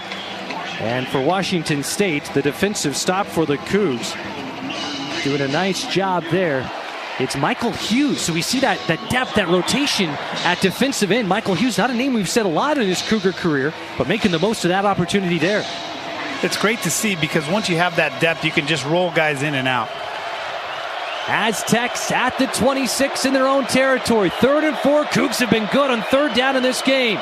Here's the snap. 4-man rush. Denigal feeling it. Gets rid of it. Ball caught, but short of the sticks. And that will be no gain. Washington State right there combining to make the tackle. Deron Goodman, first-year Coug, the transfer from Canyons Junior College. And Caleb Francel, who had a team-high 11 tackles in last week's victory. On 3rd down, this Cougar defense has limited San Diego State to 0 of 6 tonight. Wow. 4 straight 3-and-outs for the Cougar defense. And Hunter Green's been one of the busiest guys at Giesa Field tonight. The San Diego State punter back out on the field. Takes the snap at the 10. Tony Freeman awaits this booming kick. He will let it bounce at the 40. Takes a Cougar hop near midfield. Washington State going to get outstanding field position. This is going to be the 47-48 for the Cougs in their own territory. Just a 27-yard punt. Cougs have scored 10 unanswered. And looking to be jump-started again by great field position. Timeout on the field. We'll step aside. It is homecoming here on the Palouse at Giesa Field. Our score, Washington State 10, San Diego State 7, 8:41 to play in the first half. You're listening to Washington State football on the Cougar Sports Network. So you want somewhere to play? We got you. A nice relaxing stay? We got you. Wanna be entertained? We got you. Wanna play golf all day? We got you. Go to Lake Casino. Winning is just the beginning. So you're looking for something to do? We got you. Want some tasty food? We got you. Heard you wanna do some shopping? We got you. The live music is always popping at the Go to Lake Casino. At the Go to Lake Casino. Go to Lake Casino. Winning is just the beginning. A mission that matters. A place to grow. Schweitzer Engineering Laboratories is an internationally recognized designer and manufacturer of products that protect and control electric power systems worldwide. Employees are problem solvers, inventors, and doers. At SEL, you can support a mission that truly matters and create a career that maximizes your full potential. Apply to join the growing SEL team today at selinc.com/careers. Hey fans, how are those fries treating you? How about some cheesy nachos and a beer later on? All of these amazing treats are brought to you by farmers right here in Washington. In fact, Washington farmers raise more than 300 different crops that keep our fridges full, even when you're on a budget. Whether you shop at a box store or a local farmer's market, you can find Washington-grown food everywhere. Visit wagrown.com for more about the food we eat and the farmers who grow it. 10-7, Washington State leading San Diego State. Second quarter, 8:41 left to go. The Cougar offense ready to trot out on the field with great field position. They will get the ball at their own 48-yard line. The Cougar defense, Grady, has held the Aztecs to 4 straight 3-and-outs. And since San Diego State's touchdown, which happened with 10 minutes to go in the first quarter, they've been limited to 12 yards over 4 drives. That is remarkable. That's incredible defense. You know, we haven't had a defense, minded team in a while. And it reminds me back in '94 when Coach Price brought in Zimmer and Doba, the old Palouse posse. It was okay having scores of games of 10-3 and winning.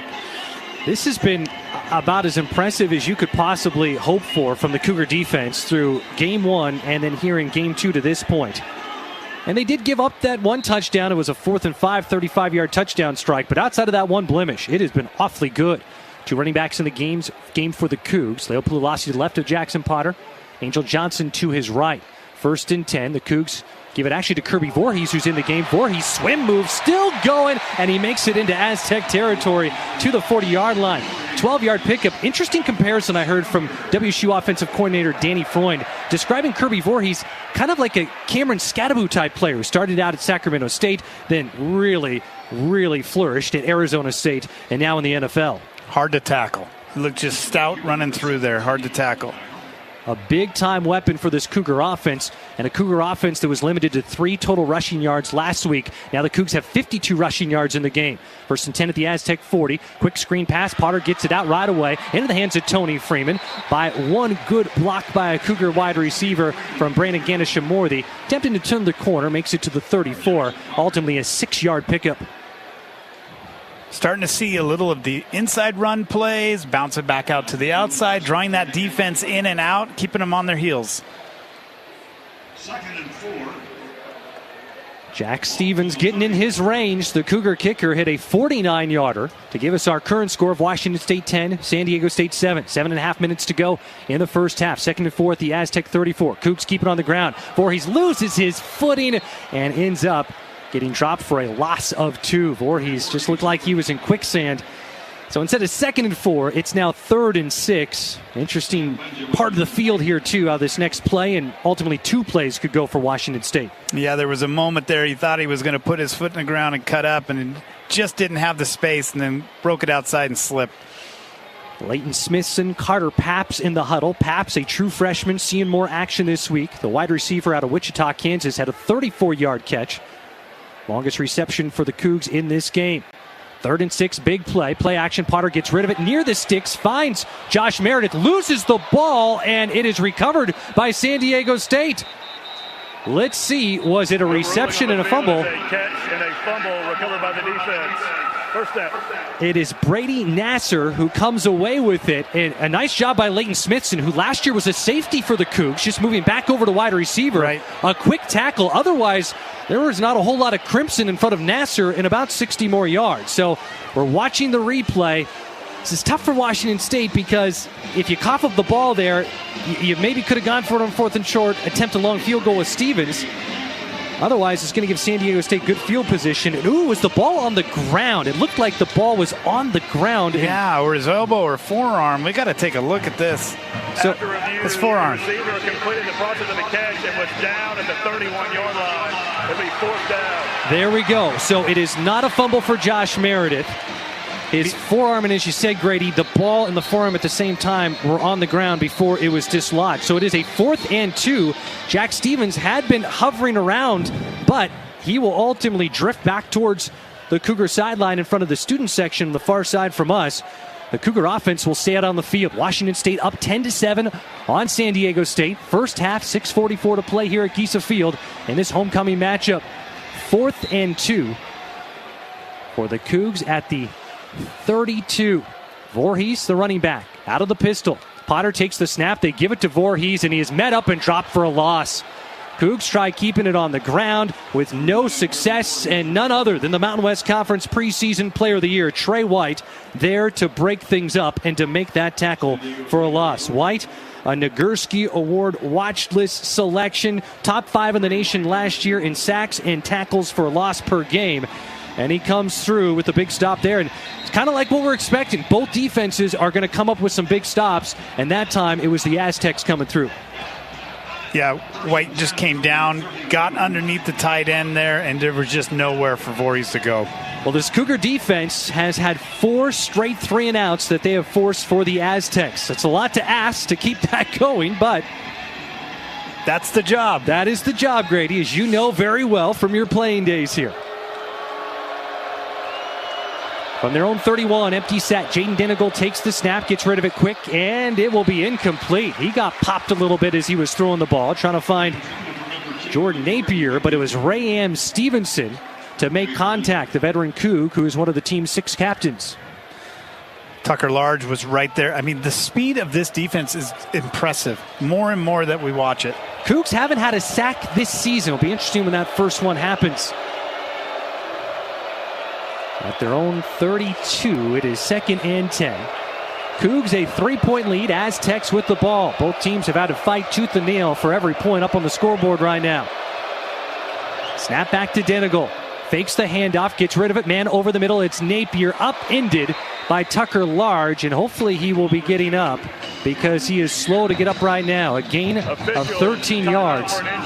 That would be difficult if Tucker Large could not go, and he does pick himself up. Large, one of the guys you had mentioned in the very first breath of those impact transfers from South Dakota State. The safety, an FCS All-American last year, has played in 37 games, 7 interceptions. You hear from the coaching staff, he's instinctual. He knows the game so well. And he's up, and now he goes to a knee. So that's difficult to see. The training staff with him right at the Cougar head logo at midfield. And worth noting as well that it's kind of a three-headed monster at safety. All guys coming from Brookings to Pullman with Tucker Large, Matthew Durrance, and Cale Reeder. Reeder did not play last week. He is in uniform. It seems like the staff kind of maybe in the same way with Mike Sanjo last week who didn't play. You want to make sure those guys are fully ready to go before you have them out there. But after Tucker Large, you're getting into some real inexperienced guys like Kyle Peterson as he gets up and will walk over to the sideline on his own. So Reeder in uniform and sort of a break into if needed, break the glass if needed. But right now, as we look out onto the field, it is the freshman Kyle Peterson who, at least for this play, will take the spot of Tucker Large. Dr. Ed Tingstad, who is with us on the Cougar Tailgate Show, Grady, with you and Derek, with Tucker Large as he heads over to the medical tent. He looks like he's walking off well. I don't know. He was kind of... sorry.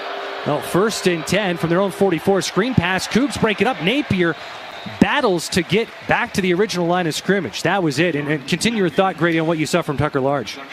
When he went in for the tackle, it was almost like his knee was already on the ground and he hit with his shoulder, so he could have just been in an awkward position with his upper body that just tweaked something, hopefully, that it's not serious. That last first down that San Diego State had was their first down since the 10-minute mark of the first quarter. Cougs up by 3, 10-7.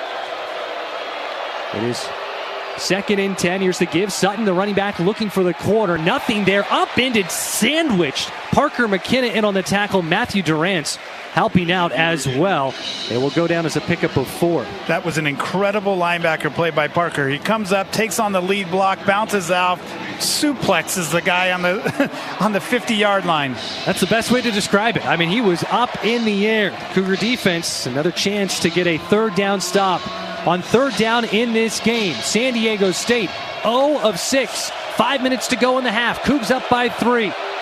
From their own 49 on 3rd and 5. Here's the snap. Handoff to Sutton. Sutton, nothing there. From behind, Sony Finau, the transfer from Cal Poly. The interior defensive lineman chases him down, drops him at the Cougar 48. It will be 4th and right around 3 or 4, and the offense staying out on the field for the Aztecs. And nope, here we see Hunter Green trotting back out on the field. The punter, who has been awfully busy here tonight, and that is because of how good the Cougar defense has been. This will be his 6th punt of the game, and there's 4 minutes to go in the first half. One word, relentless, is how I would describe this defense. Green at his own 37, awaits the snap. Here's the punt. Tony Freeman steps up at the 14, calls for the fair catch, nearly drops to 2 knees as he makes it a 34-yard punt. And the Cougar offense will be back out on the field. Grady, this is interesting where I don't know if it's a reprogramming for Cougar fans of so used to scoring a lot of points and having the defense maybe hang on. And as you referenced kind of back in the day when Mike Zimmer was here and then Bill Doba, who you played under, that, you know, this is a different type of Cougar football than we've seen. It makes it no less fun and no less successful. But this defense, they brought their lunch pail here. This is a blue-collar group. You can find excitement in lots of ways at a football game. It's just what you've been used to for so long with these high-flying offenses and so on. This community and this crowd is going to get behind this defense fast. Cougs up by 3, looking to expand that lead before the end of the half. 4:12 to play, 2nd quarter. 1st and 10 for the Cougs on their own 14. Here's the snap, the handoff to Angel Johnson. Johnson gets past a couple of Aztecs and battles his way out to the 17-yard line. Boy, he is a shifty back. I mean, just waiting for that breakout. You can see it. interesting note about him last week, Grady, is he hasn't been that feature back. He came from South Dakota State. He was set to be the Jackrabbits feature back, but he was falling in the line of very successful running backs. Amar Johnson, Isaiah Davis, and Pierre Strong. All guys either drafted or signed as undrafted free agents. So he just hasn't had that experience. Looking a lot more comfortable out there in week 2. 2nd and 5 for the Cougs. Snap to Potter. Sets, finds Leighton Smithson. Pitch and catch. That easy. Past the first down marker to the 24-yard line. Cougs move the sticks. Fresh set of downs after the 7-yard reception. Grady, I'm curious to get your thoughts. What you've seen from Jackson Potter in this game? Well, what I like is the rhythm that they're starting to hand off and run on the inside. Nice quick passes on the outside. I think we're going to get ready to set up some play action to be able to look for a long ball down the field.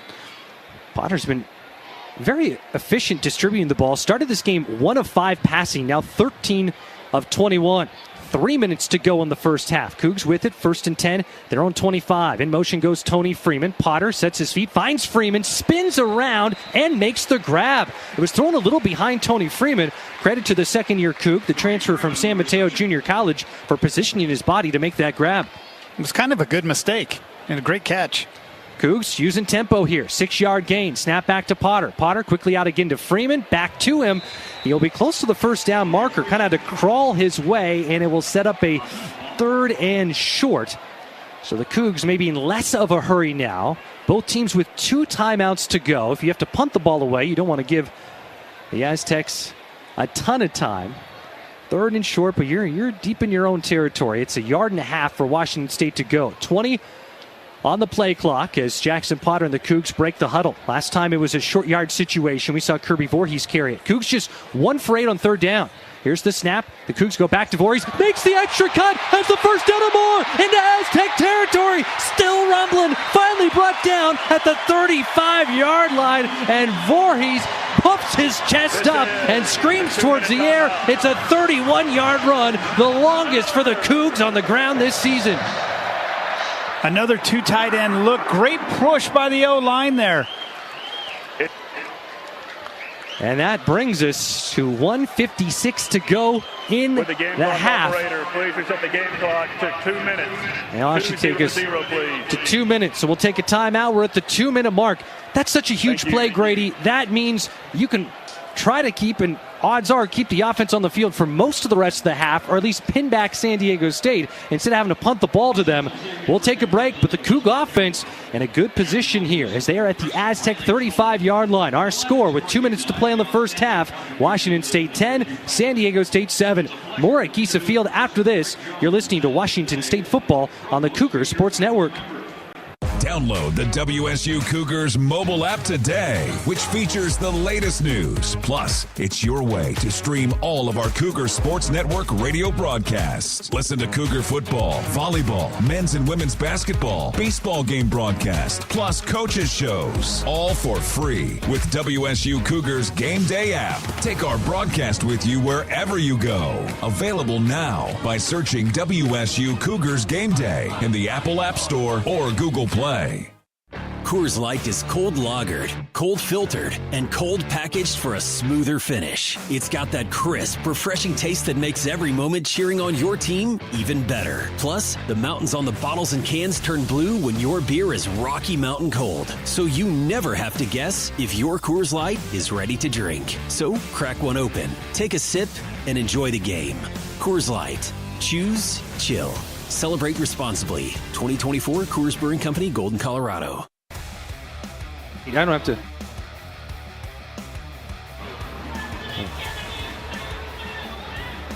(10-7), Washington State with the lead on San Diego State on a big 3rd and short right before the timeout. 31-yard run by Kirby Voorhees. Cougs were down 7-0 in this game. They've scored 10 unanswered and looking to expand that lead before heading into the locker room. Right now, let's head down to the sideline with Jess. Tucker Large, impact player for the Cougs on defense. We saw him head to the medical tent on that last drive. What's the latest on Tucker Large? Well, we got good news. I know that the Cougs offense is marching right now, but on the defensive front, Tucker Large was checked out. They did test him out. He did his test runs with the athletic training staff and the medical training staff, watching in close counters. He is good to go, given his helmet back, and is ready to return. And we hope that the Cougs defense doesn't have to get back on the field, but he is A-OK and good to play. Well, that is outstanding to hear.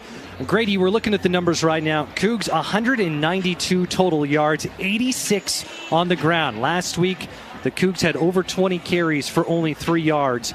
You're looking for that big jump from week 1 to week 2, and we've seen it so far. So far, it definitely feels different. Like we talked about the first quarter, we were still kind of feeling it out, but there's definitely a rhythm that's happening right now on this team. And Jackson Potter, 15 of 23, 106 yards, 1 touchdown. For Washington State through the air, it's still Carter Paps, the true freshman playing in just his second game, had a 34-yard catch that put the Cougs at the 3-yard line to set up the only touchdown for Washington State in this game with the most receiving yards. It has been a team effort for Washington State. They have leaned on all of their weapons, whether it's running backs, wide receivers, or factor in tight ends. Trey Lechner has that 1 TD catch. The pistol formation, 1st and 10. It was Voorhees who ripped off that big 31-yard run. Angel Johnson in the game. Potter with 18 on the play clock, plenty of time. Takes the snap a little high, gives to Johnson. Pursued in the backfield. Johnson finds the corner, shoved out of bounds. Flags thrown, one from behind Johnson, one in front of him, and there was even a 3rd flag thrown as well. Angel Johnson, the ball carrier.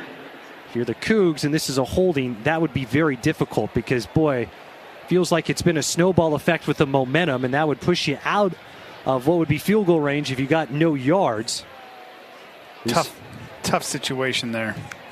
Still waiting for official word. There's been one holding, number 83, offense, 10-yard penalty for the previous spot.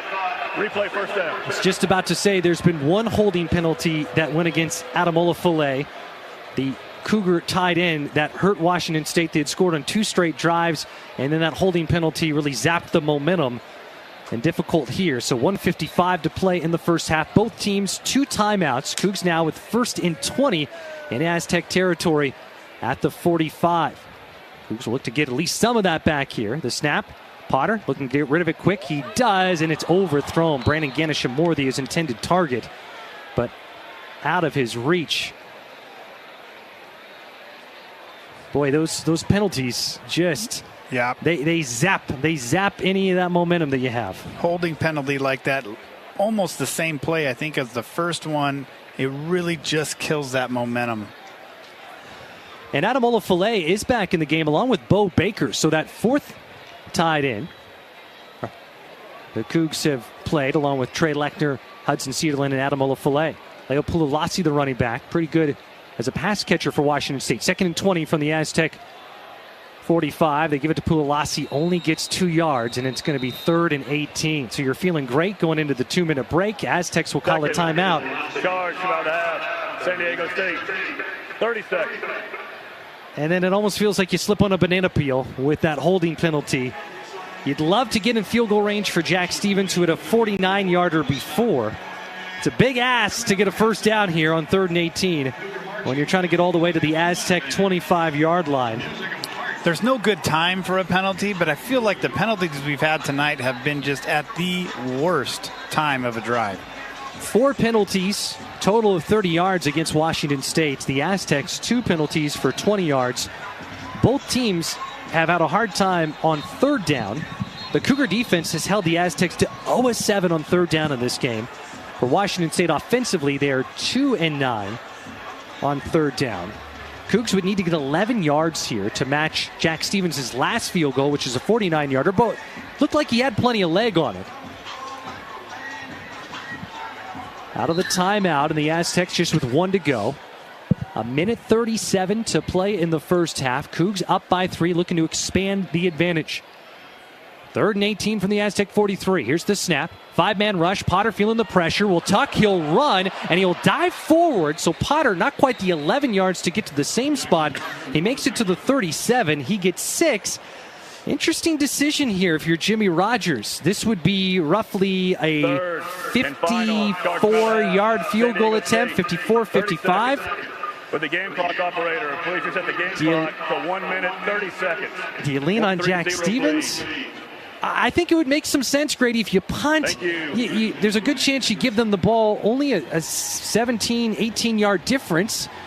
It's so long, 3rd and 11 that, 4th and 11 that you're not that close. And hey, let Jack Stevens, just let it ride. I say go for it. I mean, in terms of a field goal, because you're right, likelihood of a punt traveling into the end zone, you're not netting too much there. I don't know if a quick kick's going to do anything. We're keeping a close eye on see it. Who's trotting out. It was Jack Stevens, and now the Cougs are going to punt. Interesting here. The wind's not much of a factor, maybe a little wind at the back. So the Cougs going conservative here, up 10-7.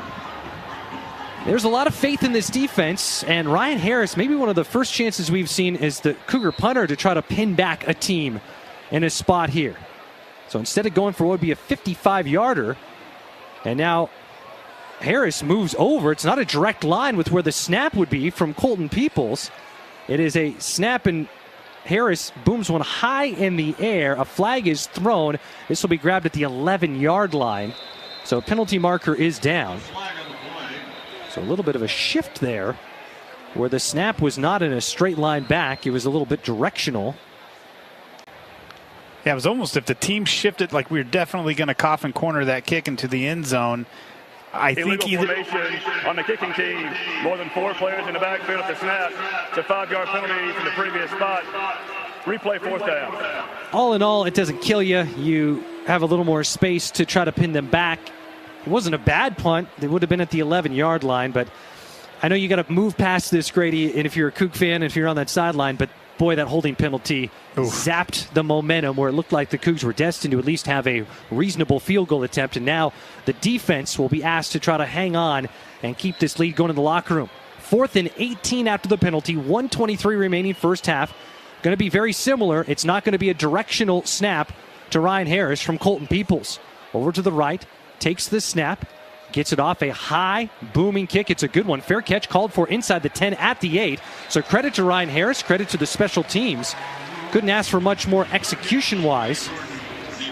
And so ended up being 3 more yards that you push the Aztecs back than it was before the penalty. Even a little more time comes off the clock. 1:16 to go. Aztecs with no timeouts remaining. They do have a great field goal kicker. We should mention Gabriel Palencia, preseason Mountain West Conference Special Teams Player of the Year. He's 19 for 20 in his career. He has made 14 straight field goals.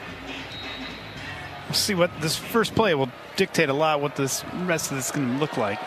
1st and 10 from the 8. Empty set, Aztecs deep in their own territory. Cougar defense has been strong today. Here's the snap. 4-man rush. Denigal with some time over the middle. This pass is almost intercepted. It does go close to the hands of Jacob Bostic, who can't hang on to it. It was a tight window. Good coverage there by Kyle Peterson. So we talked about Tucker Large. Large out of the game. It's the true freshman Kyle Peterson with Large banged up out there in this crucial spot. Pretty good ball there. There was 4 defenders there, and he almost got that thing through there. Not much time comes off the clock. 1:11 in the first half. 2nd and 10 for the Aztecs back at their own 8. Cougs up by 3. Snap back a little high. Play action. Denigal under pressure. And there will be a safety. The Cougs get the safety. Coming in and swallowing up. Washington State drops Jaden Denigal for a safety. And for the Cougs, it's Isaac Terrell who makes the tackle. The first sack of the season ends up being a safety for the Cougs. And mind you, we get the ball back here going into it as well. What a play.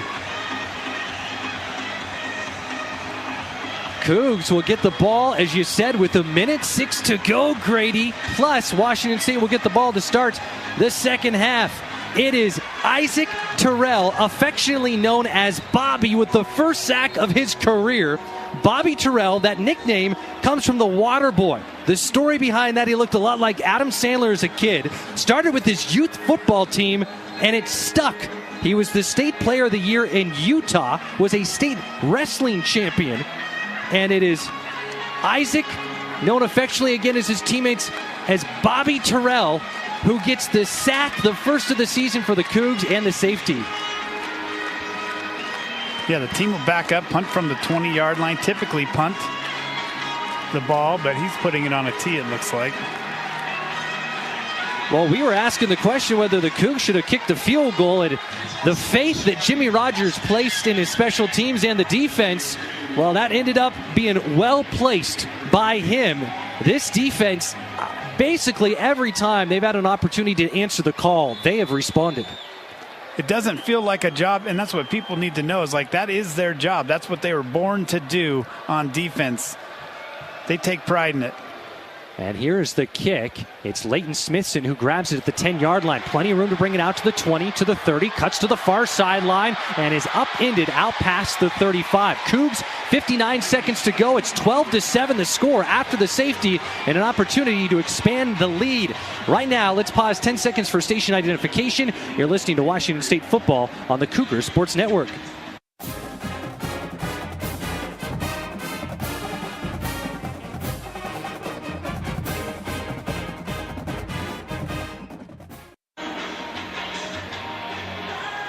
You got to go back a little ways when you look back at the last time that happened. First safety since the Cougs had a block punt in the win against Arizona in 2021. First career sack for Isaac Terrell.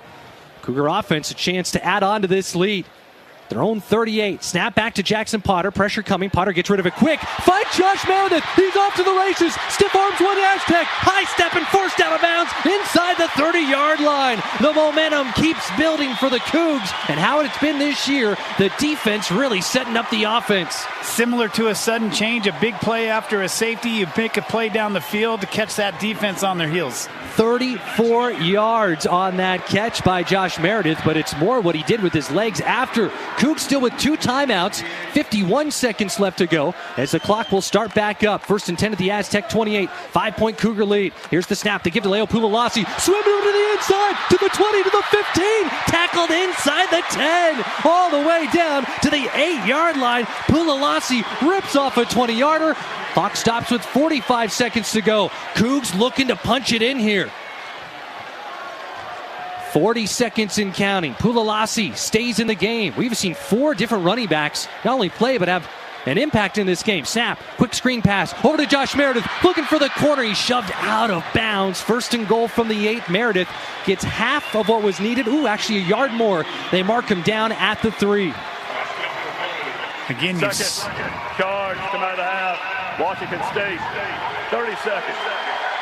You've seen kind of this rhythm, inside, outside, back and forth. Listen to this crowd. The student section especially really turning out here. Palouse after dark, the second straight week. 2 1-0 teams battling to see who will walk out of here with 2 victories on the year when week 2 comes to a close. Cougs were down 7-0 in this game, but have scored 12 unanswered points. It was a safety by Isaac Terrell with 1:06 left to go in the half that gave Washington State their current lead of 12-7. The Cougs, great field position. They took advantage of it almost right away as Jackson Potter found Josh Meredith for a 34-yard catch, then a 20-yard run by Leo Pulalasi. Second and goal from the 3. Cougs in an advantageous spot here. They use a timeout, stops the clock with 30 seconds. 1 timeout still in their back pocket. 2 running backs in the game. Voorhees to the left of Potter. Behind him in the pistol is Pulalasi. Second and goal from the 3. The snap, play action. Potter looks back corner of the end zone. Pass caught. Trey Lecter pulls it in. Touchdown, Washington State. The Cougs keep rolling. Washington State was down 7-0, and here the Cougs have a 19-7 advantage if they can get this point after. Trey Lecter, the tight end, the redshirt sophomore from Snohomish, came into this game with 1 career touchdown. It's not even halftime. He's got 2 here tonight. Yeah, 2 tight ends in the game, or multiple tight ends in the game. Play action, really tough for a defense to figure out who they're supposed to cover. Leads to a second touchdown. Jack Stevens on for the point after attempt. Here's the kick. It's on its way. It is up, and it is good. Trey Lechner, a 3-yard touchdown catch. Not only a second TD catch of the night, both 3 yards. So when Jackson Potter needs to fling it close to the goal line, he looks to his tight end, Trey Lechner. 4 plays, 62 yards. Took just 32 seconds for the Cougs to march down the field and score the touchdown after getting the safety. We've talked about a momentum shift in this game. That was drastic. I mean, that landed like a Mike Tyson punch with the safety and then the offense going on that quick touchdown strike. We had just talked about how a penalty killer that drive was, and then it turned into these next two series. That's team play. Offense, defense, and special teams really coming together to complete this first half. There is 26 seconds to go, but San Diego State with no timeouts, and you wonder if Sean Lewis is just going to elect to say, hey, we need to go regroup, because this was a promising start to the game for the Aztecs. And all of a sudden, they've run into what has been a blinding crimson blizzard. Brian Harris on to kick this one off for the Cougs. The kick goes over the head of Jordan Napier. Will be a touchback. And, you know, Grady, in recent years, I even think back to last year where the Cougs have had leads like this. You maybe had a double-digit lead, but there's a different feel to a lead like this when you have a defense that performed as the Cougs have through the first 2 weeks of this season. There were times in the past where the third quarter was nerve-wracking for a lot of Coug fans because we'd come out and really just play flat. But when you have a defense like this, it makes a huge difference going into the locker room. Great note here. The Aztecs scored a touchdown with 10 minutes to play in the first quarter as they will snap the ball. The handoff goes to Lucky Sutton, breaks one tackle, and gets out to the 31. Aztecs don't have a timeout to use. That should do it for the half. So since that touchdown happened with 10 minutes to go in the first quarter, the Aztecs have 30 total yards since the 10-minute mark in the first quarter. All that's been surrendered by the Cougar defense. So that first drive was roughly a 70-yard drive, and then we're 30 yards since. That's going to do it for the half. 19-7. Listen to this crowd. Cougs jumping off the field into the locker room. Palouse after dark, even though there's 70-plus new Cougs. They're loving it. Let's go down to the field. Jess is standing by with Jimmy Rogers. Coach, last week you told me I have to start with the defense here. You gave me one word, great. That's how you felt about your defense. Can you expand upon that, what you saw from your defense in this first half? Yeah, they're playing well. You know, the exception on the third down or the fourth down, we fell down in man coverage, and those things can't happen, but they're winning this game for us right now. They sure are. They set up that last score, and we saw a little bit of tempo. We saw a lot of rhythm in the offense this week as compared to last. What would you say about Jackson Potter's command and the run game getting going? Yeah, he's doing well. He just needs to continue to progress learning-wise, and we got to quit killing ourselves. We got too many holding penalties right now. Okay, Coach. Thank you very much. All right, guys, I'll send him back upstairs, and that is a man who is all ball. He wants nothing to do with talking to me, but I do appreciate his time, and also he's very honest, and I do agree with him on the holding penalties. But, I mean, you're looking at a 19-7 score right now. With those things shooting themselves in the foot, I think we're in a good spot right now. Cougs are looking good. It is halftime. Washington State up 19-7 on San Diego State. We will take a timeout when we come back. Looking forward to having a live interview here in the booth with Kevin Gray, Chief Retail Officer from Giesa Credit Union. And then our halftime report with Trevor Williams. After this break, Cougs up 19-7. It's homecoming at Giesa Field. You're listening to Washington State Football on the Cougar Sports Network. With the WSU debit card from Giesa, it's hard to tell who's supporting who. When Coug fans use their WSU card, they show off their Coug pride, and donations are made back to Cougar Athletics. But the card supports the Coug fan by helping them grow their money. So does the card support the Coug fan, or does the Coug fan support the card? It doesn't matter. All that matters is that the WSU card supports Cougar Athletics and your wallet at the same time. Get your WSU card at Giesa.com. Checking account transaction requirements, terms and conditions apply. Insured by NCUA. So you want somewhere to play? We got you. A nice relaxing stay? We got you. Wanna be entertained? We got you. Wanna play golf all day? We got you. Go to Lake Casino. Winning is just the beginning. So you're looking for something to do? We got you. Want some tasty food? We got you. Heard you wanna do some shopping? We got you. The live music is always popping at the Go to Lake Casino. At the Go to Lake Casino. Go to Lake Casino. Winning is just the beginning.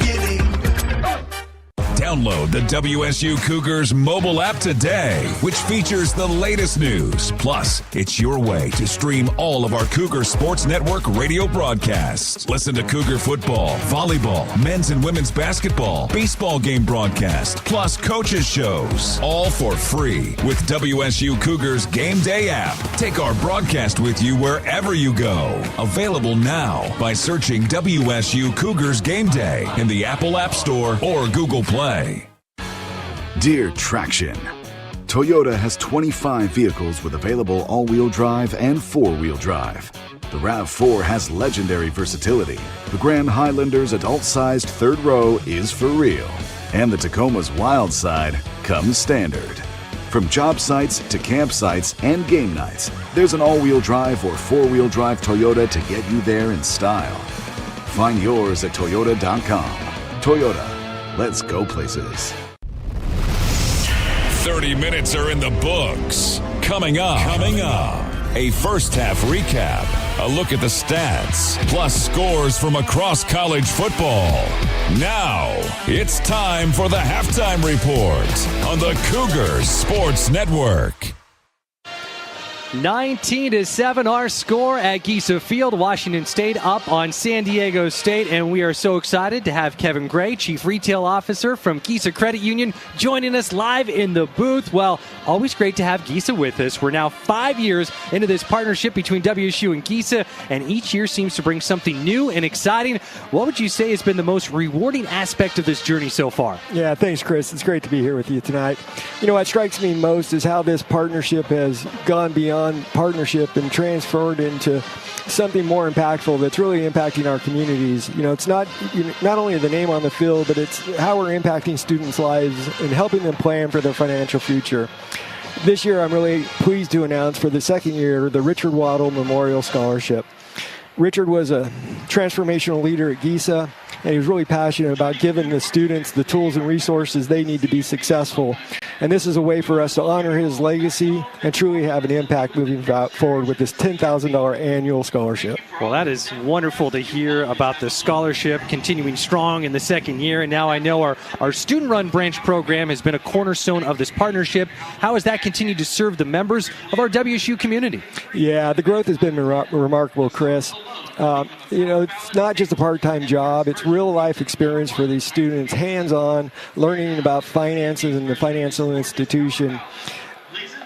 What makes the program so special is it's truly a student-run program. At Giesa, we're there to support and mentor them, but they're making real decisions, they're helping real members, and they're really learning what it takes to run a successful branch and really learning the tools to be successful in their financial future. Well, what an incredible experience that hands-on opportunity is. And I'd like to spend a little bit of time talking about other ways that Giesa helps to build financial literacy in our communities. Yeah, financial education is really the core of who we are at Giesa. And not only do we focus on students, but we focus on all members and all members of our communities through Giesa University. So it's free online financial education at Giesa.com, and it's really tailored to support an individual's life cycle through getting their first job to retirement. And not only that, we also have age-specific modules that go down to middle school and high school, and because we really believe that financial literacy needs to start early.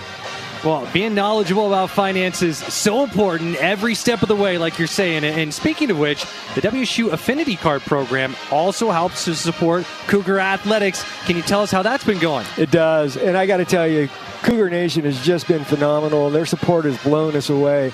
So every time someone from Cougar Nation swipes their debit card, whether it's buying coffee or gas, we put money towards the Cougar Athletic Fund. Just last year alone, through Coug fans, just their everyday normal purchases, we donated over $150,000 to the Cougar Athletic Fund.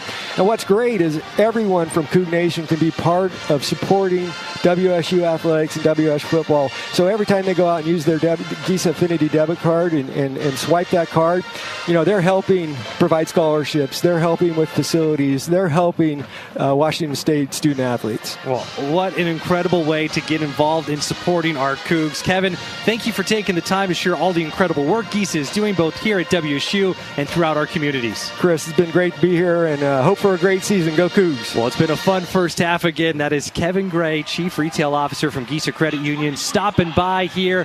It is halftime at Geese Field, 19-7, Washington State up on San Diego State. We'll take a break. When we come back, Trevor Williams standing by with a halftime report. You're listening to Washington State football on the Cougar Sports Network. Brown family honors the legacy of founder Andrew Brown's late grandfather, William Bittner Brown. Every decision made from farm to glass reflects their commitment to premium Northwest wine and spirits. Whether you're visiting one of Brown's tasting rooms or opening a bottle in your own home, Andrew and his wife, Courtney, welcome you to their extended family where good friends, good food and wine, and good times are always on the agenda. Stop by one of our tasting rooms, Spokane, Walla Walla, Seattle, Bellevue, Tacoma, or Portland, and get 20% off a glass this season when you mention WSU.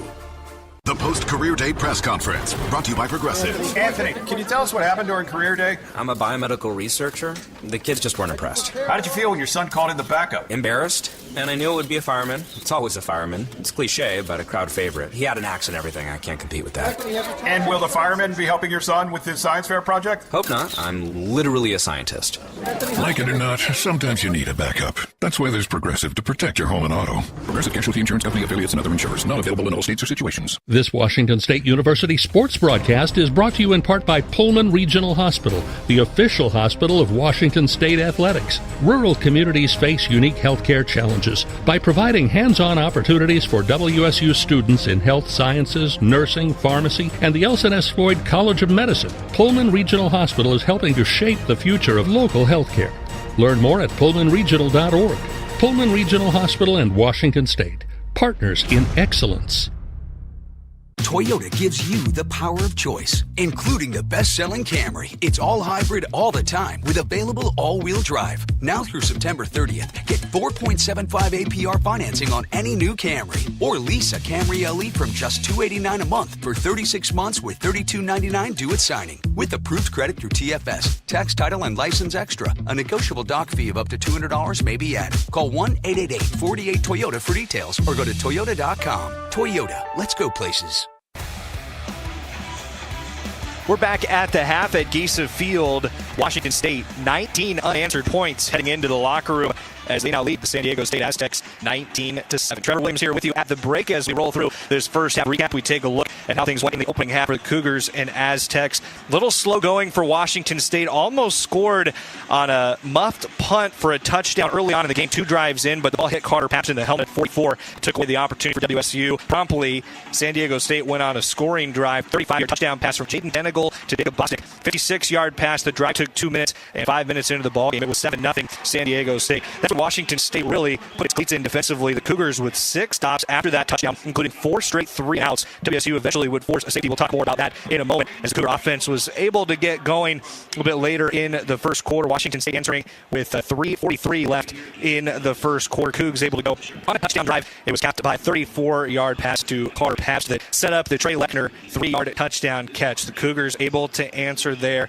and get it back to 7-7. Start of the second quarter, Cougs got a 49-yard field goal from Jack Stevens that capped a 13-play drive, longest drive of the half for either team. It was the 3rd field goal today for the Stevens family as Jack's brother Drew at Iowa hit a couple earlier today in the Cy-Hawk rivalry. We mentioned then the Cougars went on this tremendous run defensively, only allowing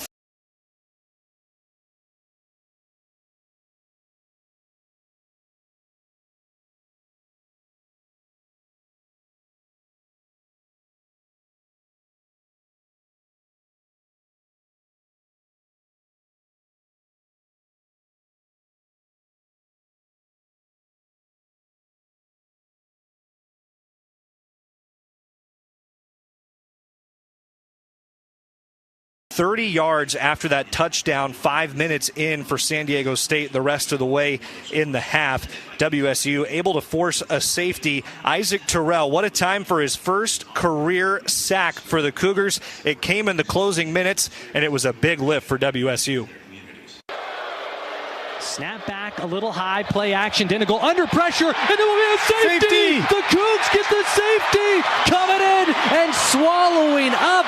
Washington State drops Jaden Denegal for a safety, and for the Cougs, it's Isaac Terrell Bell, who makes the tackle. The first sack of the season ends up being a safety for the Cougs.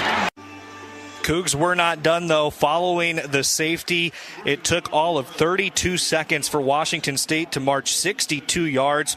4 plays for the Cougars, culminating with a 3-yard touchdown pass to Trey Lechner from Jackson Potter.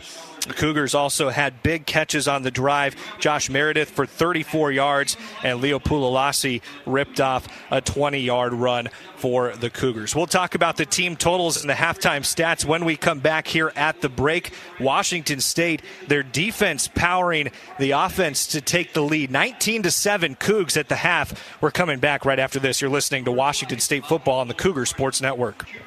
Hampton and Pullman is just a short drive from the Wazoo campus. They've got you covered for all your lodging and dining needs with the new addition of their on-site bar and restaurant, Crimson Bar and Bites. You will feel right at home with their spacious rooms, famous Hampton waffles, cozy outdoor patios, Cougar gift shop, and the friendliest staff in town. Visit HamptonbyHilton.com to reserve a room for your next trip to the Palouse. Coug owned and Coug managed. It matters where you stay. Hampton and Pullman. Hilton for the stay.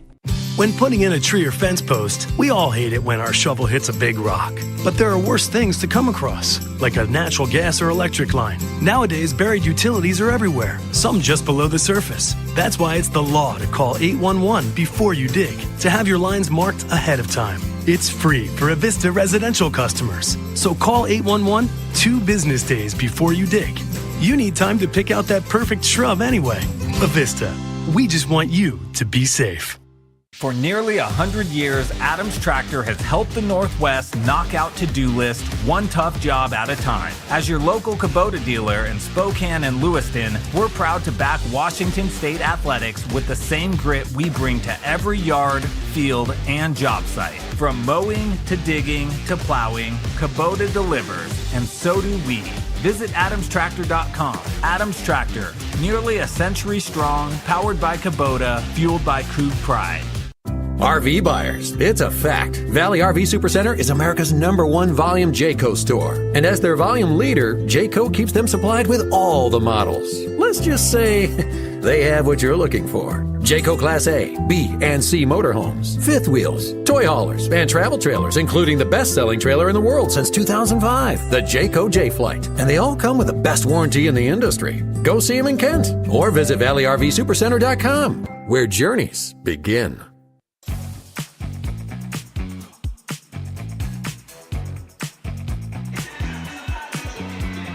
Back here at Giesa Field, Washington State, a 19-7 lead over the San Diego State Aztecs. Trevor Williams here with you at the half. Talked about the stats for the Cougars at the break.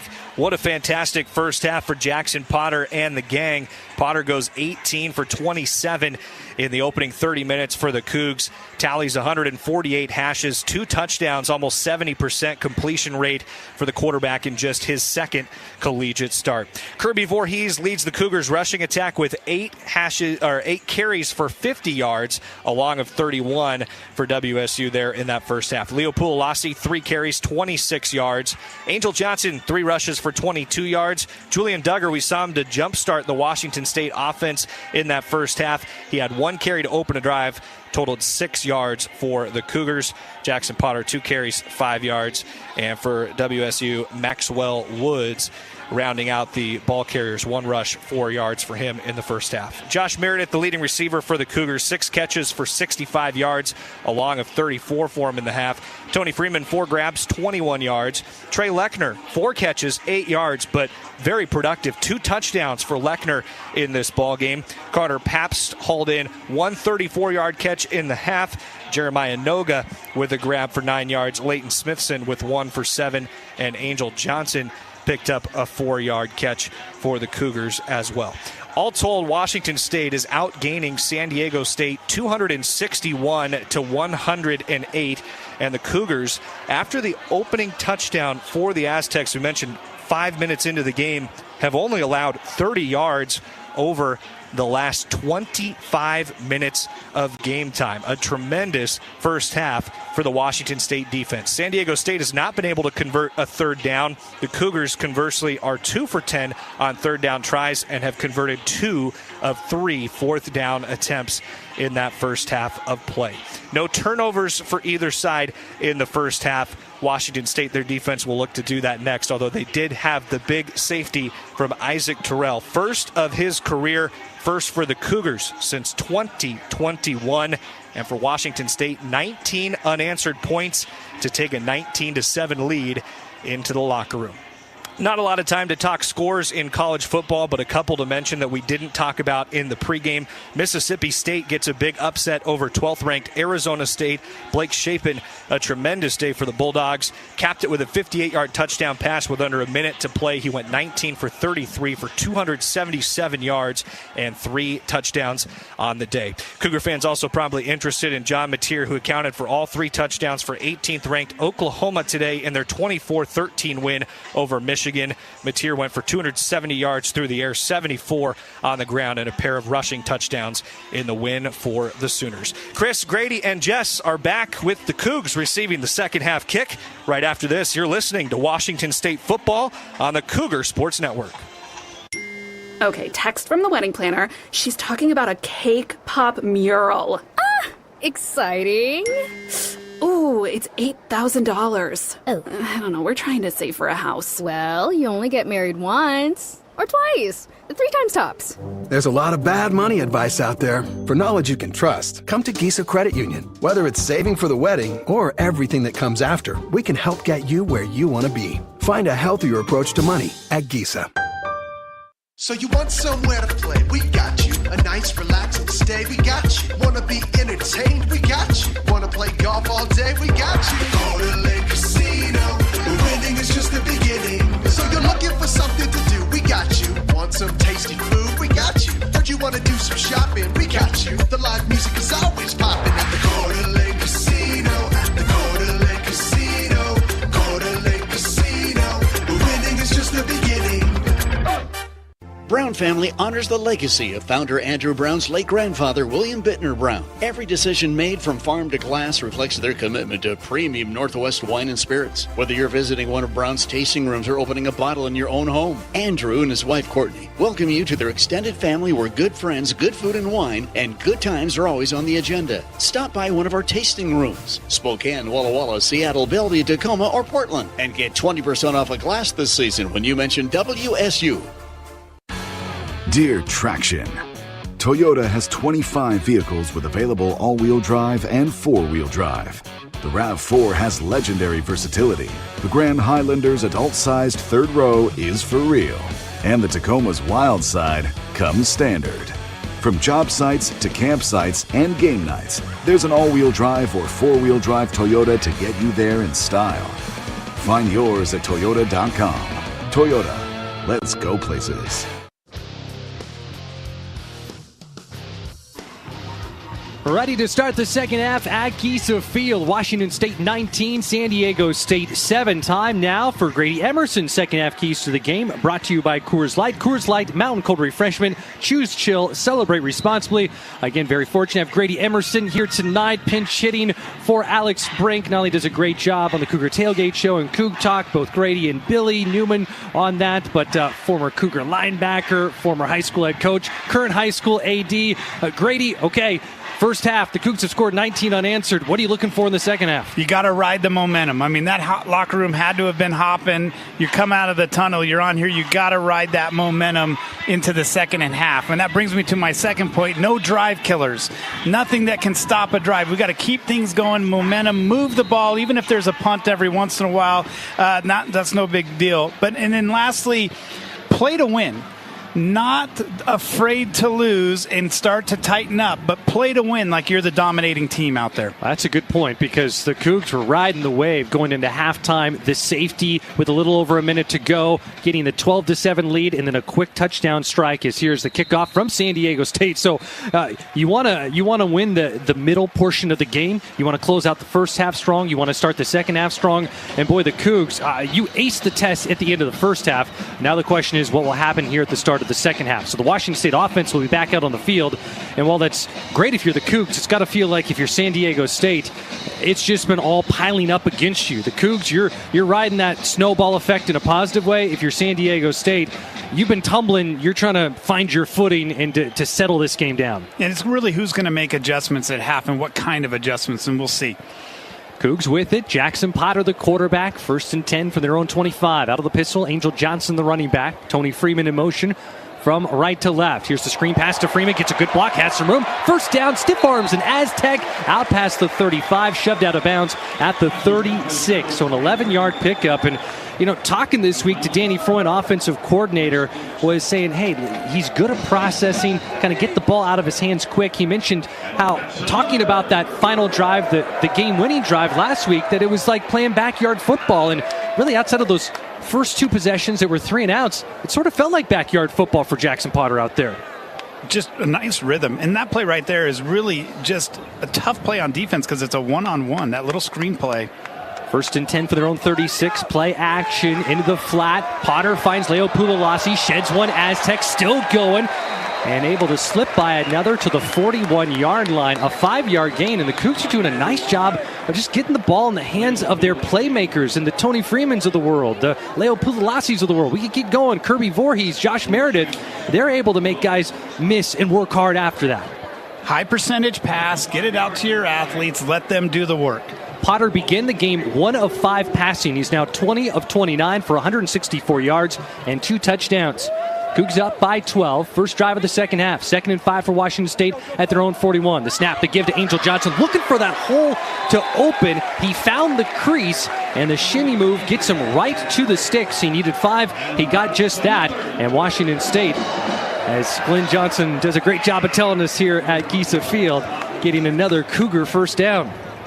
Yeah, it looked like an old school kind of power play. Pull the backside guard and follow him up, and really patient by the running back there. When it comes to how the defense and the offense go together and how the running game and the pass game has combined for Washington State, complementary football, that's the theme really in both categories right now. Fresh set of downs, Cougs at their own 46, trying to expand the 12-point lead. Potter takes the snap, looking deep, now over the middle, has an open target, took what was there. Trey Lechner, who's been his favorite red zone target, has both TD catches in this game. The redshirt sophomore tied in, able to get 4 yards on the first down haul. Yeah, I'm not going to pretend to be Alex's quarterback eyes here, but it looked like he was working through some progressions there. And the Cougs working in those tight ends. We have seen 4 tight ends in this game. Guys out there for Washington State, seeing some action.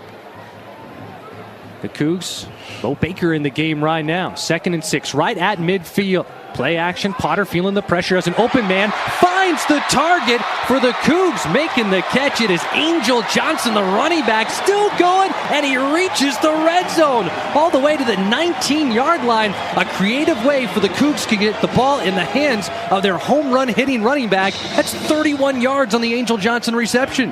One of the toughest plays as a linebacker when a running back comes out of the field, down the field in the middle, and you have to cover him. No one near him. Great play call. Cougs enter the Rose Hours red zone in that momentum. If the question was, would it stop when the team went to the locker room at halftime? It has carried forward so far. Opening drive of the second half, Cougs at the Aztec 19, up 19-7. Johnson remains at running back. Leon Neal Jr. in motion. The snap, play action again. Here's the pass to Leon Neal Jr. Swim move by 1 Aztec, and wrestles his way for a gain of 1. Had to work hard for that. These types of plays that we're doing are putting people in positions for one-on-one tackles, and so it's really coming down to an athlete versus an athlete, and we've had a lot of success in the last few. Cougs have 318 total yards. The Aztecs, 108 total yards of offense. Washington State, 200 of those yards have been through the air, 118 on the ground. Big improvement. Last week, it was 3 total rushing yards. 2nd and 9 for the Cougs at the Aztec 18. Looking to expand the 19-7 lead.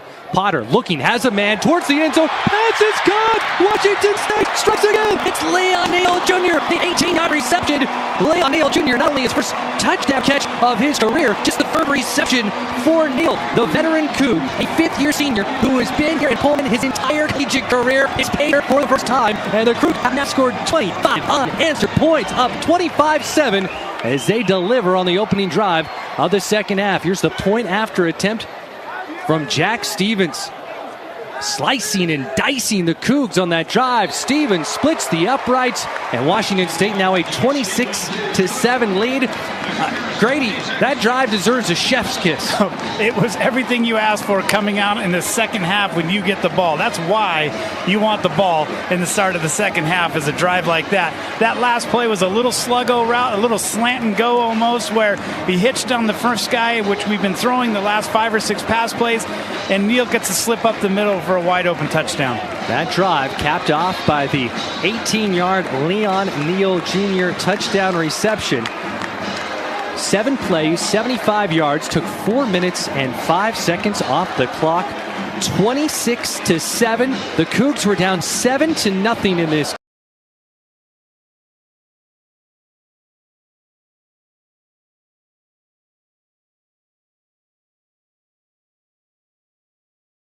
game, and it has been 26 straight points for Washington State. We'll take a timeout. It's homecoming here at Giesa Field. You're listening to Washington State football on the Cougar Sports Network. Whether you're cleaning up to host a backyard game day party or just powering through your fall projects, you can count on the performance of Steel. From blowers to chainsaws, Steel tools are built to go the distance. With legendary quality and real dealer support, you'll find the right tool and the right team for every job. Steel, proud supporter of your Washington State Cougars.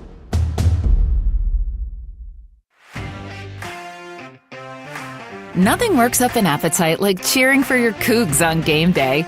So why not cheer them on at Northern Quest with an impressive roster of restaurants and lounges? You can tackle the menu at Epic and catch every play on the 10 by 30-foot screen. Or grab a steak at Maslow's, a fine cigar at Legends of Fire, even a burger from Fat Burger. You know, for your inner linebacker. See more at northernquest.com. Go Cougs! Dear Traction, Toyota has 25 vehicles with available all-wheel drive and four-wheel drive. The RAV4 has legendary versatility. The Grand Highlander's adult-sized third row is for real. And the Tacoma's wild side comes standard. From job sites to campsites and game nights, there's an all-wheel drive or four-wheel drive Toyota to get you there in style. Find yours at Toyota.com. Toyota, let's go places. Leon Neal Jr., 18-yard touchdown catch for the Cougs. Washington State up on San Diego State 26-7, 10:55 to go in the third quarter. Leon Neal Jr. didn't have a catch in his college career coming into this season. He walked on at WSU in 2021. He had his first career catch last week. It was a 1-yard catch for 9 yards. He had a 1-yard catch earlier in this game.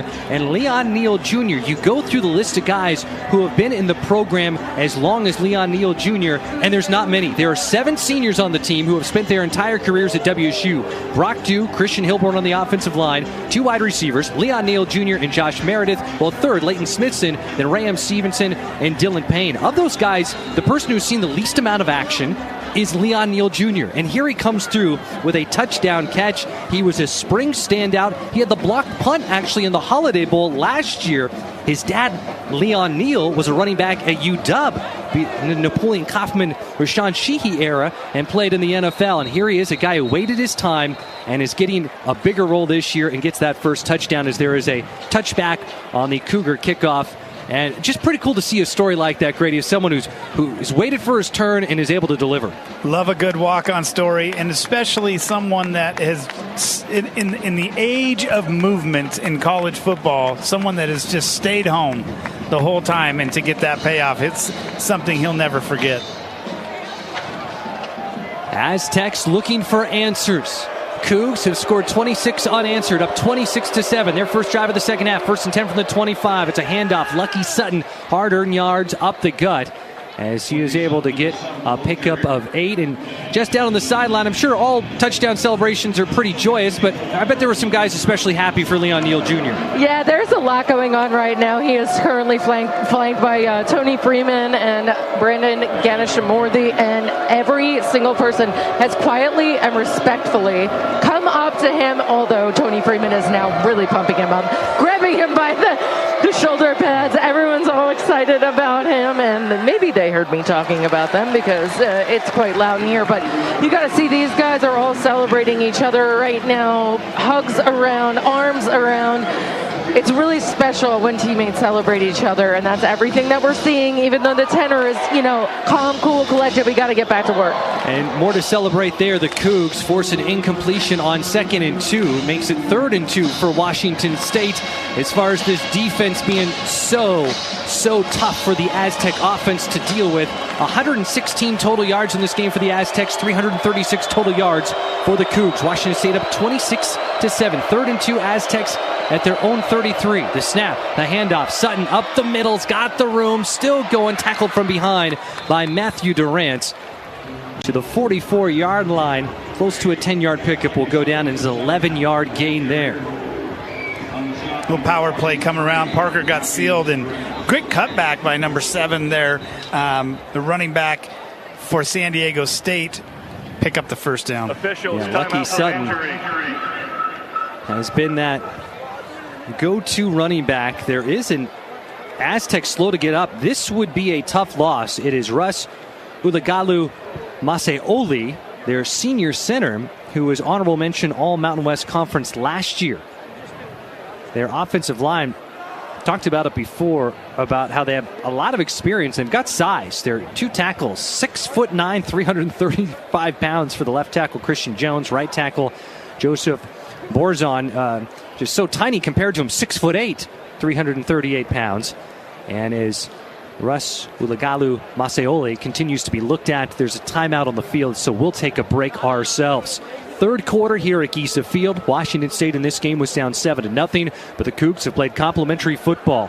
The offense has found its rhythm that was elusive last week, and the defense has continued to be forced to be reckoned with for opposing teams. Our score, Washington State 26, San Diego State 7. More after this timeout. You're listening to Washington State Football on the Cougar Sports Network. Get game day ready at Rosars. Rosars is a proud sponsor of WSU Athletics and your headquarters for keeping snacks stocked up for game time. You'll find the largest craft beer selection, local and imported wines, and all the makings for your favorite cocktails. And while you're there, stock up on your favorite deli snacks, pizza, rotisserie chickens, and ribs. Don't just watch the game, experience it with your favorite game time foods. Get game day ready at Rosars. Schweitzer Engineering Laboratories is a high-tech global company headquartered in Pullman, Washington, with a mission of making electric power safer, more reliable, and more economical. At SEL, employees enjoy working in a fast-paced, innovative environment while enjoying the many benefits of living on the Palouse. SEL is seeking engineers for paid internships and full-time positions. Apply to join the growing SEL team today at selinc.com/careers. Coors Light is cold lagered, cold filtered, and cold packaged for a smoother finish. It's got that crisp, refreshing taste that makes every moment cheering on your team even better. Plus, the mountains on the bottles and cans turn blue when your beer is Rocky Mountain cold. So you never have to guess if your Coors Light is ready to drink. So crack one open, take a sip, and enjoy the game. Coors Light. Choose chill. Celebrate responsibly. 2024 Coors Brewing Company, Golden, Colorado. You have the Coug jersey, the hat, and maybe even the license plate. But do you have the Coug debit card that supports Cougar athletics every time you use it? Visit a local Giesa branch or Giesa.com to get your Coug card today. It's Coug Pride pocket size. Back at Giesa Field, this homecoming matchup. The lights are on. It is Palouse after dark. And everyone wearing crimson and gray here at Giesa Field tonight has had a lot to cheer for. 3rd quarter, 9:58 to play. Washington State up 26-7 on San Diego State. Even though the Aztecs did get a first down on what is their opening drive of the second half, their center, Ross Ulagalu Maseoli, honorable mention All Mountain West Conference last year, just hobbled off the field hurt. Looked like his right ankle he was walking very gingerly on. So the backup is Michael Lavelle Watkins, who redshirted last year at UW in the game. Here's the snap, 1st and 10. They go back on the ground to Sutton, and he is wrestled down from behind. Darian Dalton has to be an extra sweet stop for him. Dalton, the first-year Coug, after spending the last 4 seasons at San Diego State, had 24 tackles in 23 games with the Aztecs, and now playing his former team. Defensive line doing a great job of just maintaining a solid level, creating no gaps for cutback, and it's just that wall makes it a great, easy play for linebackers to scrape through. 19-point Cougar lead. Still a lot of game to go, though. San Diego State 9:15 and ticking to play in the 3rd quarter. Cougs have really seized the momentum in this one. Snap, the handoff, the give to Christian Washington. Washington trying to find the edge. He gets into Cougar territory. The whistle will blow the play dead. Once Washington made his way to the Washington State 49-yard line, gets 5 yards there. Bringing up 3rd and 3 for the Aztecs. It's interesting, Grady, this defense, there's been 1 sack this year, and it's as much fireworks as you could have with the sacks on a safety, but as strong as this defense is, it isn't necessarily one that's going to get a ton of sacks. Yeah, and that's okay. If that's a good philosophy of, kind of when you need it, you can get it. 3rd and 3 from the Cougar 49. Denigal will keep it for himself. And no, it's Bert Emanuel Jr. in the game. The backup quarterback known as the dual threat, and he stopped at the line of scrimmage. Some other Cougs seeing some action right now. Jack Ellison, the backup linebacker who's behind the redshirt freshman Anthony Polano, is in the game, and it is Isaac Terrell who had that safety towards the end of the first half who gets the stop there, and San Diego's taking to go for it. It's 4th and 3 at the Cougar 49, and it makes sense. You're down by 19. You need a shot in the arm in some way, shape, or form. So far in those critical downs between 3rd and 4th down in this game, San Diego State have combined 2 for 11. They are 1 for 1 on 4th down, though. Denigal in the game. Here's the snap. 4-man rush. Sets his feet, looking to throw. Flush down the pocket. He could probably tuck and run. Instead, he'll fling it, and it's incomplete. It looked like he had the first down with his legs, but he didn't take it. Instead, looked for the deep shot, and his throw was off target. It's a turnover on downs. Oh, he had that first down. Easy, Chris. Easy. Poor decision by him. Great result for the Cougs. Cougs will get great field position. They will have the ball at their own 49. Interesting to go back. On our first Cougar football hour of the season, defensive coordinator Jesse Bobbitt stopped by and said, hey, I'm not afraid to put this out publicly. Here are our defensive goals. Last year at South Dakota State, our goal is to average 10 points per game. Our goal this year is going to be to average 14 points per game. Every year, we're going to hopefully try to move it lower. He said, we're going to try to limit explosive plays to 5 or less. They want their 3rd down percentage to be 65% better or less, and the goal is for 4 turnovers per game. That includes 4th down stops and missed field goals. 8 tackles for loss or sacks per game or less.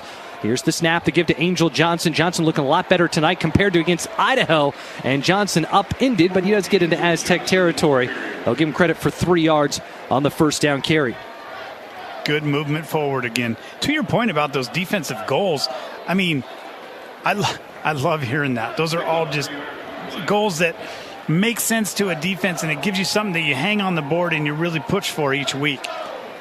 Really, the one mistake you could hang on the defense in this game was the 1 touchdown for San Diego State. Happened with 10 minutes to play in the first quarter. It was a 4th and 5 for the Aztecs from the Cougar 35, and they got a touchdown on that play. Outside of that, this Cougar defense has been incredible. Here's the snap, play action. Potter sets his feet, has a man. Meredith throws right on target. Hits him in the numbers. The white numbers looking sharp on the Crimson uniforms with the Crimson pants this week. Meredith makes the catch down to the 26, a 22-yard reception. Start talking a little more about Jackson Potter. Potter now 26 of 35 in this game with over 250 passing yards, 3 touchdowns, no interceptions.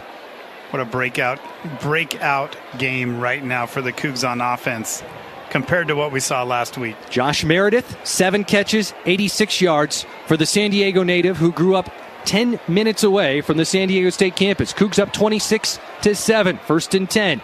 Potter takes the snap, looking towards the end zone, trying to find Meredith again, but overthrows his intended target. And going back to Jackson Potter, there's 6:15 to go in the 3rd quarter. Potter now in his 2nd game starting. He's a redshirt sophomore. He wins the job in this open competition. He played just a couple minutes late in garbage time in the lopsided win over Hawaii last year. He's got no turnovers so far, and there hasn't even been plays you'd look back on where there's been, this was dropped by the defense. He's played clean. Even on that play right there, could have forced it, but really made a good decision to kind of throw it away. And here we have a switch. Julian Duggar in the game for the second time, so the dual threat quarterback seeing some action. He takes the snap. It will be a design run for Duggar, trying to bounce to the outside, and a good tackle. For a moment, you'd wonder if shoulder pads or maybe a horse collar would have happened or a face mask, but it didn't. Credit on the stop to Dale-Sean Staley, former FCS freshman All-American at Northern Iowa, who's in his second year at the Aztecs. It's only a gain of 1. And now Duggar heads back over to the sideline. Jackson Potter back in the game at quarterback. 3rd and 9 for the Cougs. Washington State up 26-7 here in the third quarter. Cougs on 3rd down. They have struggled a bit. 2 of 10 on 3rd down. Tight formation. Potter with Pulalasi to his left. Out of the shotgun. Snap back. Potter pump fake. Now will throw it out of the reach of Jeremiah Nogas. Potter was starting to feel the pressure, but again, threw it only in an area where a Cougar receiver could have caught it. And Jack Stevens, who is 1 for 1 on field goal attempts in this game, will come out. Stevens, who hit what became the game winner, hit a 32-yarder last week to seal the 13-10 win over Idaho. With 3 seconds left, will come out for another field goal attempt. He made a 49-yard field goal right at the start of the second quarter. From the left hash, Stevens will attempt a 43-yarder. Here's the snap. The hold is down. The kick is up. Plenty of leg, and it is going to be good. Jack Stevens continues to be nails to begin his Cougar career. 43-yard field goal. It's now a 29-7 Washington State lead. There's 5:21 to go in the third quarter, and it seems like a million years ago when this was a 7-0 Aztec advantage, and the Cougar offense had 2 3-and-outs to begin the game. We will take a break, but the Cougs keep rolling here. It is homecoming at Giesa Field. Palouse After Dark. To this point, it's been a very favorable edition of Palouse After Dark for Washington State. More after this timeout. You're listening to Washington State football on the Cougar Sports Network. Hampton and Pullman is just a short drive from the Wazoo campus. They've got you covered for all your lodging and dining needs with the new addition of their on-site bar and restaurant, Crimson Bar and Bites. You will feel right at home with their spacious rooms, famous Hampton waffles, cozy outdoor patios, Cougar gift shop, and the friendliest staff in town. Visit HamptonByHilton.com to reserve a room for your next trip to the Palouse. Coug owned and Coug managed. It matters where you stay. Hampton and Pullman. Hilton for the stay. If you use natural gas, you recognize its blue flame. But natural gas is actually invisible and odorless. That's why Avista adds a rotten egg scent, in case there's ever a leak. If you smell natural gas at home, get outside fast. Don't flip switches or do anything to cause a spark. Go somewhere safe. Call 911. Then Avista. We'll take care of the problem and tell you when it's okay to return. Till then, it's a good excuse to visit the neighbors. Avista. We just want you to be safe. Coug fans, don't miss a single play this season while camping on the Oregon coast, in the Sonoran Desert, or in the wilderness of Yellowstone in an RV from Valley RV Supercenter. Valley RVs can come with all the technologies you'll need so you never miss a down, wherever you are. Better yet, why not work on your pregame skills at an away game or in the Palouse, where tailgating was perfected. We're a proud Coug supporter. Come see us in Kent or at ValleyRVSupercenter.com, where journeys begin.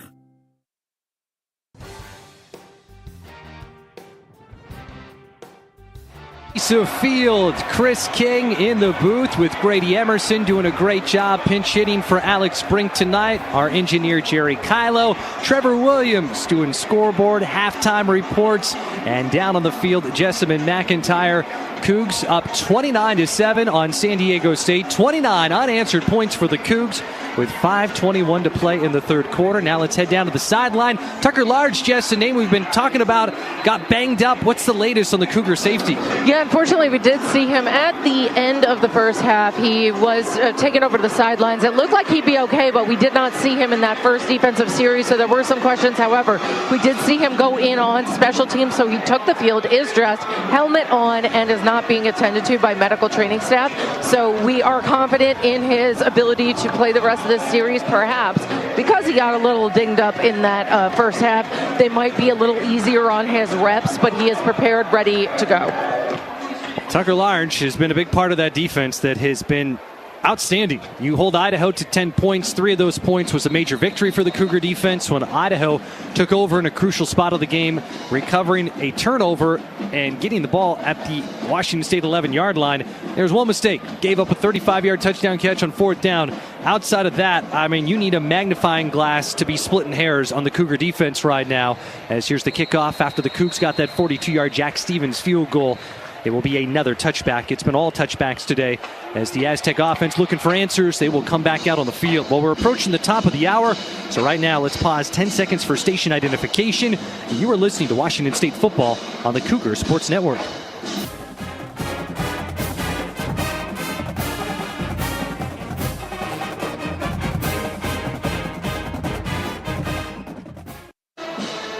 Jaden Denegal, first-year starter for the Aztecs, highly touted recruit. Went to Michigan, was the backup for J.J. McCarthy 2 years ago, and the Wolverines won a national championship. Here's the snap, play action, near side, skips the pass in front of his open receiver, Jacob Bostic, and there's a flag thrown after the play near the line of scrimmage. Highlights of this game for the Cougs. Trey Lechner, 2 touchdown catches. Washington State, when it was really tight towards the end of the first half, got a safety. It was Isaac Terrell, his first career sack. Ended up being a safety. Cougs went up at that point 12-7, and then quickly the offense. Ineligible player downfield, number 71, offense, 5-yard penalty, replay first down. Sometimes you get that in that RPO style offense, and that's why it was an awkward throw anyway. So maybe the offensive lineman didn't think of what was going to happen with that throw behind the line of scrimmage. And the Aztecs, I mean, they're just trying to find their footing right now. Yeah. And then for the Cougs, into the first half, getting that touchdown from Trey Lechner. 19-7 was our halftime score. Cougs up 29-7. Here's the snap. It is 1st and 15 after the penalty. Quick pass. Pass caught by Jordan Napier. Gets past the original line of scrimmage to the 29. He'll be credited for 9 yards on the reception. So Jaden Denegal, highly touted guy, hadn't played much when he played at Michigan. It was when the Wolverines were blowing people out, and they took out J.J. McCarthy when the games were out of hand as they were on their march to win a national championship. He fell further down the depth chart last year at Michigan. But it's interesting, Jackson Potter originally committed to UAB, ended up coming to Washington State. Denegal, highly touted recruit, but it has been Jackson Potter who's been outplaying Jaden Denegal in this game. The snap, it will be a keeper for Denegal. Has some room, but a great open field tackle. Colby Humphrey comes in, and that was the last man to beat for Jaden Denegal. And Humphrey not only stops him, he denies Denegal the first down and will set up a 3rd and short. This Cougar defense, Grady, is battling for every inch out there. They're fearless, too. I mean, that is a tackle that just comes in with no regard. Comes in, makes a great play, probably a touchdown-saving tackle, or at least multiple yards on that play. And while it is a 3rd and short, 3rd down has not been kind to the San Diego State offense. They are just 1 for 9 on 3rd down. Cougars up 29-7. 4 minutes to play, 3rd quarter. Washington State, an impressive performance here in homecoming. The snap, they'll keep it on the ground. Sutton gets by one Coug, slips away from a defender, and finally brought down by Anthony Polano, but he has the first down, making it to the 38 and picking up 4 yards. Grady, we have the stat sheet in front of us. 362 total yards for the Cougar offense, just 148 for San Diego State. There are more really encouraging numbers on there for Washington State. Snap back, play action. Denegal with some time, going to take a shot, has an open receiver. It is Jordan Napier, falls to the turf, but he does make the reception. One of the longer pickups in this game for San Diego State, a 24-yarder. So the touchdown that they had in the first quarter is still the longest at 35, but a rare explosive play given up by the Cougs. Playing with tempo here. 1st and 10 to the Coug 39. Denegal has the ball deflected. Went back to throw and getting a hand on it for Washington State. What a night for Isaac Terrell. Terrell had the safety earlier and comes away with the deflection there. That helps slow down the tempo when you get a play like that, because any kind of completion there, they would have been right back on the ball. Cougs scrambling for some substitutions, and now Jimmy Rogers will call a timeout. And charge, come out of the half. Washington State, 30 seconds. And to give you an idea about our booth, we have an interesting location up here, Grady, where we are right next to the Cougar coaches. And occasionally when something good or something bad happens, you can feel a pound from next door. And we felt a pound there. I wouldn't be surprised if that was Jesse Bobbitt. Frustrated with the substitution issue. But again, if you're Washington State right now, if you're Jesse Bobbitt, you have to be so pleased with what your defense has done to this point. And if you're Danny Freund, after the offense just never quite found consistent rhythm last week, after a slower start tonight, the first 2 drives were 3 and outs. The offense has looked awfully sharp, and Jackson Potter has been the straw that has stirred the drink for the Cougs. You know, going back to some of those stats that you were talking about, we're 3 for 3 in the red zone. San Diego State hasn't even been in the red zone. They've scored, but it was outside the red zone. I mean, so some of those little stats that come into play are really stacking up for us. After the deflection, which was an incompletion, Aztecs 2nd and 10. Washington State 39-yard line. Cougs up 29-7. Here's a handoff. And it is Lucky Sutton once more. Got past one Coug into the second level. Sutton now to the 24-yard line. Sutton has been strong. 12 carries now, and he's got 74 yards last week, and he shut out 42-0 win for the Aztecs over Stony Brook. He had his first 100-yard rushing game of his career. Jaden Dinigal takes the snap, fakes the handoff, pitches it to behind to Donovan Brown. Speedster looking for the edge. Cougs up into him. Washington State not fooled, and it is Jack Ellison, so someone else who's being rotated more in, and that was what we heard from Jesse Bobbitt, defensive coordinator, going to rotate more at safety and linebacker. The game flow last week didn't allow it as much, but Jack Ellison, a redshirt freshman out of Black Hills High School, the Olympia native, seeing some time out there. Great pursuit by the defense, kind of an end-around play, a lot of good pursuit there. 4-yard gain, 2nd and 6 at the Cougar 22. Grady, you mentioned they haven't been in the red zone. They're knocking on the door here. Danigal tucks, he'll throw, tight window, finds a man, and the pass is caught by Napier, tackled from behind, but not before he gets inside the 10, down to the 6. That's where Parker McKenna brought him down, but a 16-yard reception. And so the first time tonight, the Aztecs are in the red zone. You've played so well if you're the Cougs, but you don't want the Aztecs to get anything going here. Washington State up 29-7, 29 unanswered points for the Cougs. Aztecs just trying to make something happen and punch it in. It's been a while since the offense has had much to hang their hat on. Yeah, this is the most rhythm they've had since the first quarter. Out of the pistol, 1st and goal from the 6. Sutton behind Dinigal. Here's the snap. They give it to Sutton. Sutton, the San Diego native, still going, fights his way down to the 1. Nice job by Sutton when it comes to yards after contact. The tackle made by Kyle Peterson. So the Cougs with some young pups out there. Peterson, a true freshman. We mentioned Jack Ellison. He's a redshirt freshman. So those guys getting some of their first season in their career. Under center, here's Dinigal. Quarterback sneak. Is he in? He is. Touchdown, San Diego State. So for the Aztecs, almost has felt like the offense has been as quiet as possible for a stretch, but they do get the upper hand on the Cougar defense on that drive. 29-13 now our score. 57 seconds to play in the third quarter. On that quarterback sneak from Jaden Dinigal. Long drive put together. 9 plays, 74 yards, over 4 minutes off the clock. And they will go for 2. It is a direct snap and upended and knocked down for San Diego State. It went right to the quarterback, Kyle Crum, normally their holder, but the Cougs making the tackle on special teams. Washington State getting that stop there, so not being fooled by the trick play design on the special, or I should say on special teams on the 2-point conversion attempt. It is 29-13 in favor of Washington State. And you look at the scoreboard, Grady, and then that could have been a big 2-point conversion if San Diego State has been able to continue this rally. You make it a 14-point game instead of a 16-point game. And that's exactly what they're already thinking about that point. And sometimes people don't use there's a cheat sheet in the press box, in the coach's box, that they use of what to go for and when. And this is one of those situations that they looked, even in the third quarter, to say, we get 2 points here, we keep it a 2-score game. 10 plays, 75 yards, over 4 minutes off the clock. And that is what the Aztecs were looking for there. They get it. Washington State 29, Aztecs 13. That ends the stretch where the Cougs had scored 29 unanswered points. So San Diego State with something to feel good about, and the question will be if that can kind of carry its way over to the Aztec defense, because the Cougs have been just in sync tonight offensively after those first 2 drives.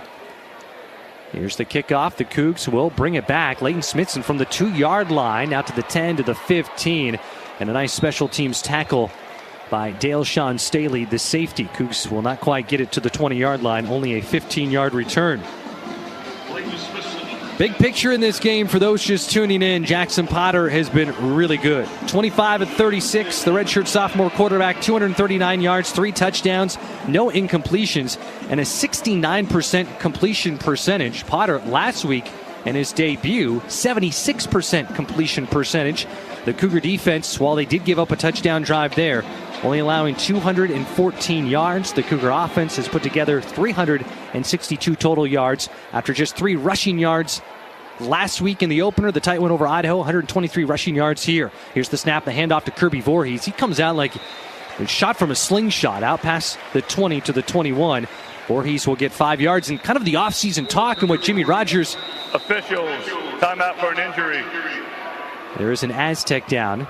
As he has described this Cougar offense of wanting to be physical, wanting to win up front. We didn't see it last week. And you brought up that quote, Grady, before. Rogers saying it wasn't the way we wanted to do it, but it was the result we were looking for against Idaho. It's been much more tonight the way it had been described by Jimmy Rogers. Definitely they're in a position to see themselves being better on film, if you know what I'm saying. So last week, I'm sure the film session was a little bit difficult for them to be able to sit there and watch the mistakes that they knew that they were making. But this one, it looks like they've got a little more rhythm in a way to be able to get a little bit better on film for them. Tano Latuli, preseason All-Mountain West Conference selection, had a game-high 9 tackles last week, comes out of the game. Leon Neal Jr. in motion. Cougs 2nd and 5. 30 seconds to go on the half. The handoff, the give to Kirby Voorhees, goes to the outside. Good shift back to the inside. That will get him the first down. But we do have a flag thrown near sideline. The Cougs, the issue that Jimmy Rogers brought up first in the halftime interview was the penalties, the 2 that stick out, both against the same Coug. Adamola Fillet, the tight end. 66, offense, 10-yard penalty from the previous spot. Replay, 2nd down. 2 holding penalties, which the Cougs, it felt like those holding penalties hurt the offense more than what the Aztec defense was able to do in the first half. And Aztecs, they get a touchdown that last drive. You're up 16, but we're not even into the fourth quarter yet. There's 22 seconds to go in the third quarter. This one is not in hand by any means yet. No, not for either of these teams, the way that they've been playing. And really, second game of the year, you're still trying to find that identity as a team. You need to play this game all the way through. That penalty on right guard A.J. Vaipulu, second-team All-Conference USA last year, played in 38 games in his time at New Mexico State, but coming in, and the only newcomer to be a starter on the offensive line. And the Cougs will have the clock hit 000s, and that will do it for the third quarter. Looking for that strong fourth quarter. 2 1-0 teams clashing here. It's Palouse after dark at Giesa Field. Washington State up on San Diego State 29-13. We'll start the fourth quarter after this. You're listening to Washington State football on the Cougar Sports Network. Everybody knows you shouldn't retire until you're 65. Buying a house? 20% down or nothing, bud. It's easy. Put your money into savings and never touch it. There's a lot of questionable money advice out there. For financial knowledge that can help you reach your version of success, come to Giesa Credit Union. We can walk you through everything you need to feel confident about your finances. There's a healthier approach to money. Find it at Giesa Credit Union. Giesa is an equal opportunity lender. Whether you're cleaning up to host a backyard game day party or just powering through your fall projects, you can count on the performance of Steel. From blowers to chainsaws, Steel tools are built to go the distance. With legendary quality and real dealer support, you'll find the right tool and the right team for every job. Steel, proud supporter of your Washington State Cougars. Dear Traction, Toyota has 25 vehicles with available all-wheel drive and four-wheel drive. The RAV4 has legendary versatility. The Grand Highlander's adult-sized third row is for real. And the Tacoma's wild side comes standard. From job sites to campsites and game nights, there's an all-wheel drive or four-wheel drive Toyota to get you there in style. Find yours at Toyota.com. Toyota, let's go places.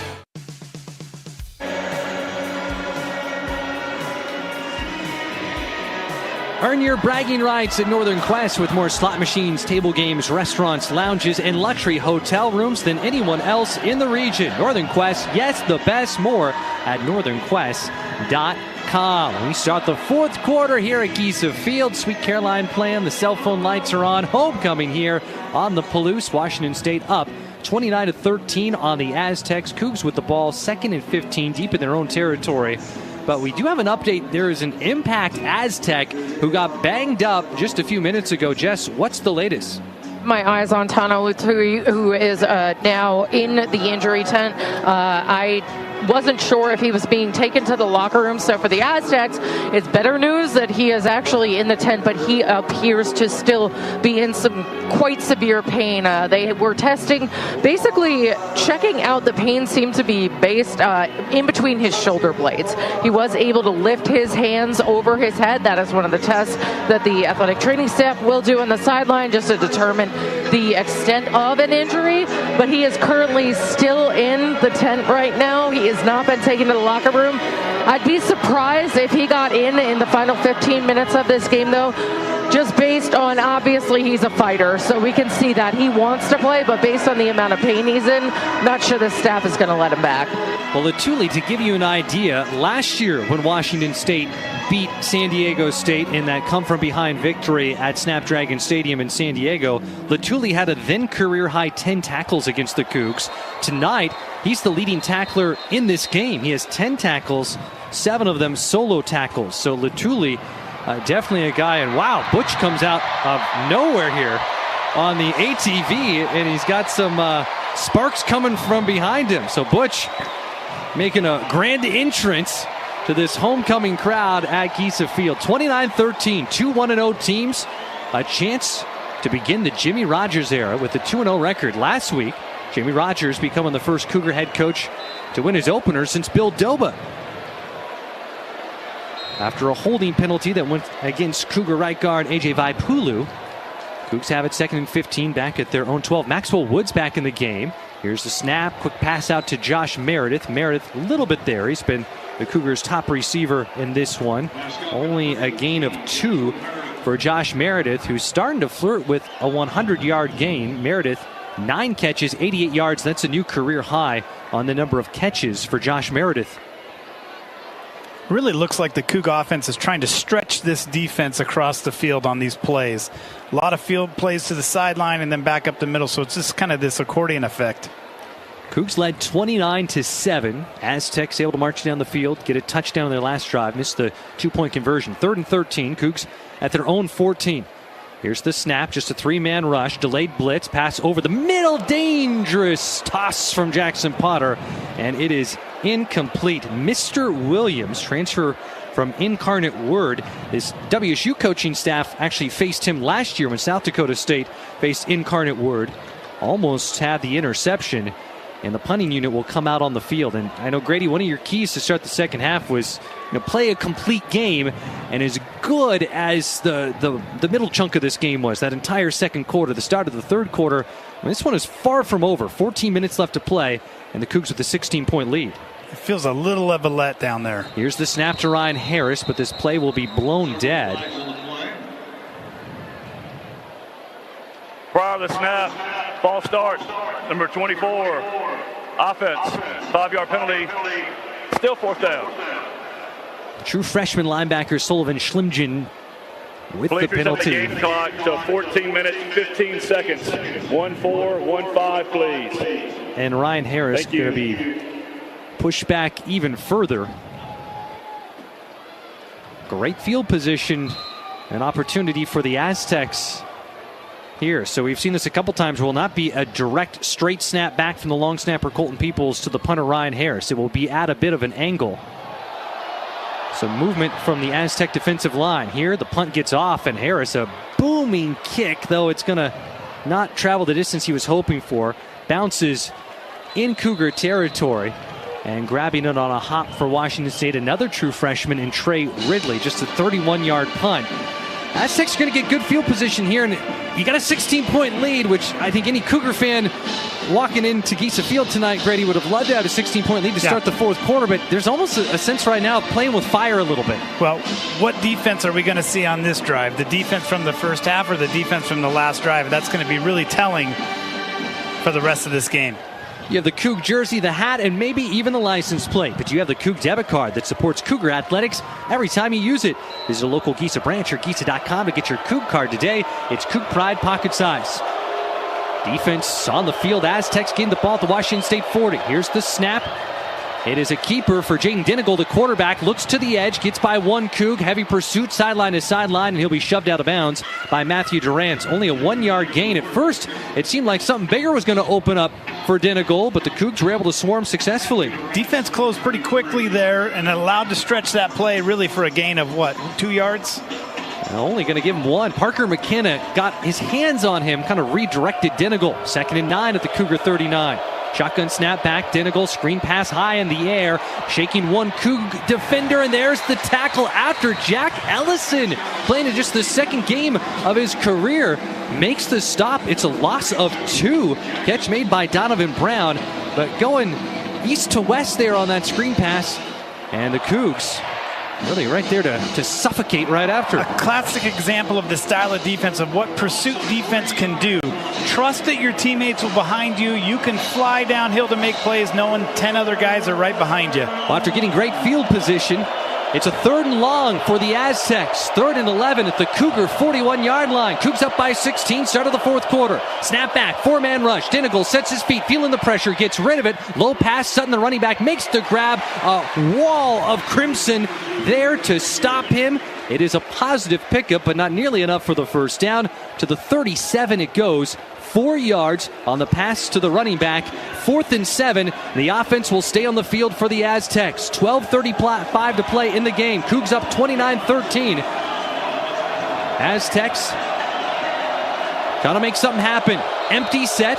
Sutton, the running back, out wide, and Jimmy Rogers will call a timeout. His second. Charge from out the half. Washington State. Clearly, Jimmy Rogers did not like something there, Grady, as the Cougs will talk things over. And that's going to take us to a break on the field. But first, a reminder, the Junior Cougs Kids Club is presented by Toyota, is the official kids club of the Washington State Cougars, and is the best way for the youngest members of Cougar Nation to show off their Cougar pride. 12 minutes, 30 seconds. 1, 2, 3, 0, please. Find out more information about your Junior Cougs membership perks at wsucougars.com/JRCougs. It is the fourth quarter. Washington State looking to move to 2-0 on the year. Hang on time for the Cougs. Washington State 29, San Diego State 13, 12.5 minutes to go. The Aztecs will have a 4th and 7 from the Washington State 37 when we return. You're listening to Washington State football on the Cougar Sports Network. Whether you're cleaning up to host a backyard game day party or just powering through your fall projects, you can count on the performance of Steel. From blowers to chainsaws, Steel tools are built to go the distance. With legendary quality and real dealer support, you'll find the right tool and the right team for every job. Steel, proud supporter of your Washington State Cougars.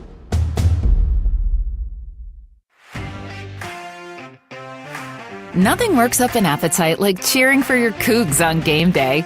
So why not cheer them on at Northern Quest with an impressive roster of restaurants and lounges? You can tackle the menu at Epic and catch every play on the 10 by 30-foot screen. Or grab a steak at Maslow's, a fine cigar at Legends of Fire, even a burger from Fat Burger. You know, for your inner linebacker. See more at northernquest.com. Go Cougs! With the WSU debit card from Giesa, it's hard to tell who's supporting who. When Coug fans use their WSU card, they show off their Coug pride and donations are made back to Cougar athletics. But the card supports the Coug fan by helping them grow their money. So does the card support the Coug fan or does the Coug fan support the card? It doesn't matter. All that matters is that the WSU card supports Cougar athletics and your wallet at the same time. Get your WSU card at Giesa.com. Checking account transaction requirements, terms and conditions apply. Insured by NCAA. Fourth quarter, Giza Field 29-13. Homecoming here. Palouse after dark. Cougs up on San Diego State 29-13. 12 and a half minutes to go. Got our crew here tonight. Grady Emerson doing a great job pinch hitting for Alex Brink. Trevor Williams, scoreboard host. And halftime update. Jerry Kylo, our engineer. Jessamine McIntyre down on the field. Chris King along with you. The Cougs were down 7-0, scored 29 unanswered points, but there's been some momentum for San Diego State after getting great field position. The Aztecs, though, in a crucial spot, 4th and 7 at the Cougar 37. Grady, what do you think the Aztecs are going to dial up here? I think you look for them to go for a shot for an end zone here. It's 4th and 7. Cougs might expect a shorter route. I think they're going to make a big play to go for the end zone. Well, listen to this crowd at Giza Field.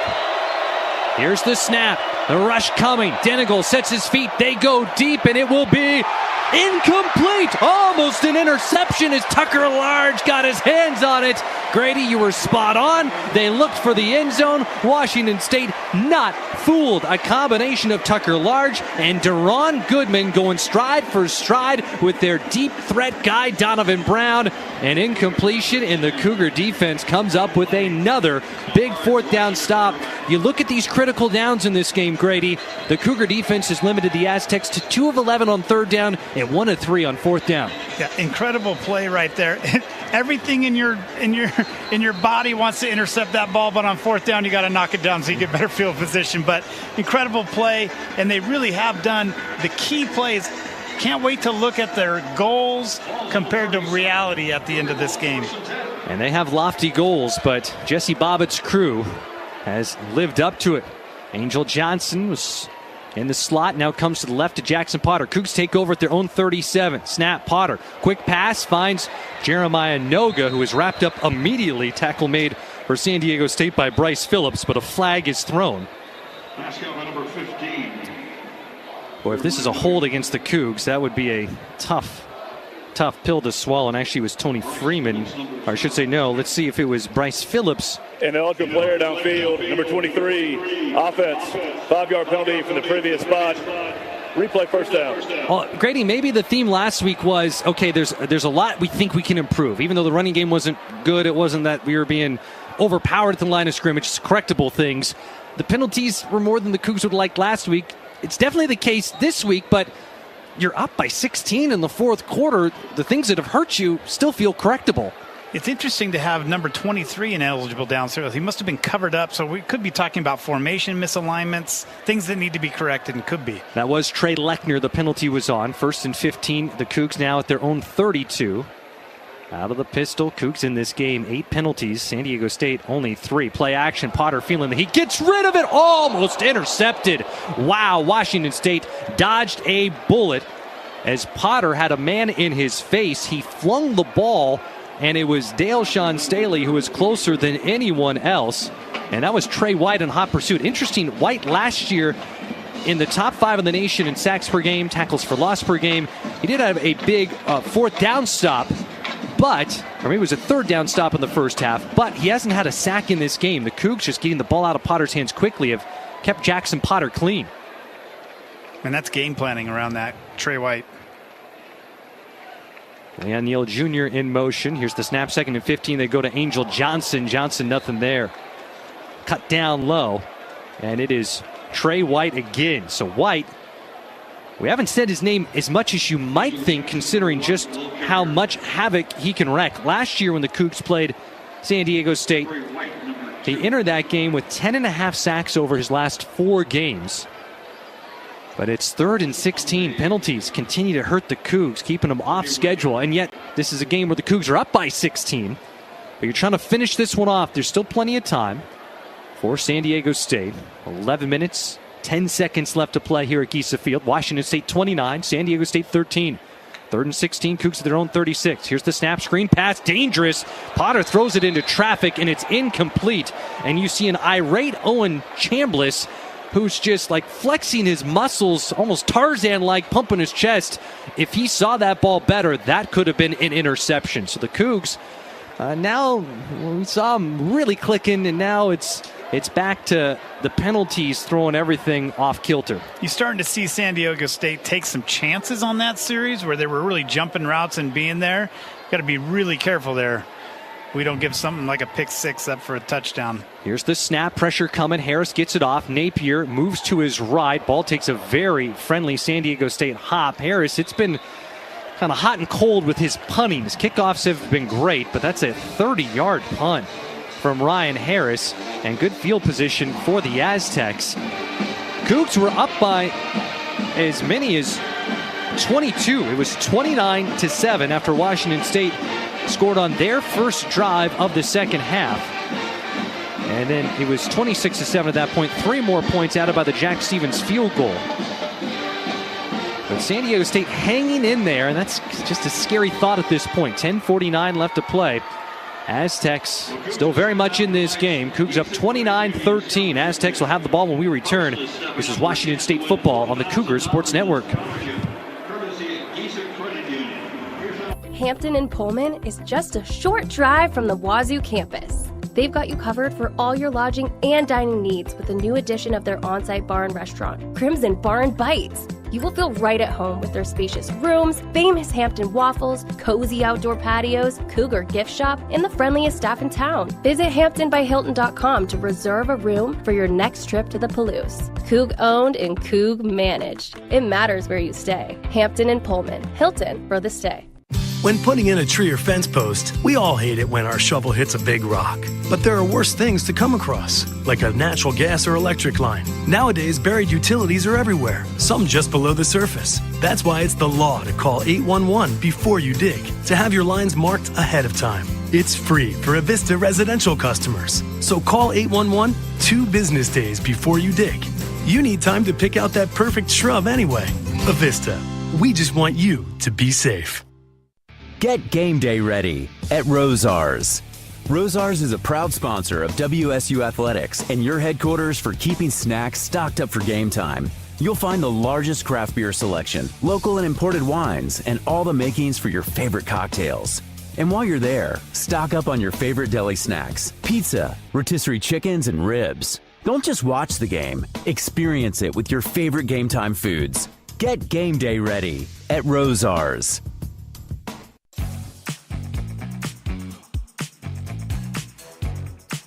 Giesa Field at 29-13. 2 1-0 teams going toe-to-toe here at Giesa Field. Cougs looking to start the season 2-0. They are in a really good spot. You're up by 16. It's the fourth quarter. There's 10:49 left to play, but here with Grady Emerson pinch hitting for Alex Brink tonight and doing a great job. But the Aztecs get the ball back, good field position again, and it's all come down to, with all this good for the Cougs in this game of both offense and defense, the offensive penalties have just put the Cougs in. They're moving with 2 left feet sometimes out there. That combined with a couple poor punts, and it just really feels like the field position game is going to come down to be pretty critical here in the last fourth quarter. Ball at their own 39, the handoff to Lucky Sutton. Sutton gets by Puda Paletti, but a host of other Cougs there to help out, including Caleb Francel.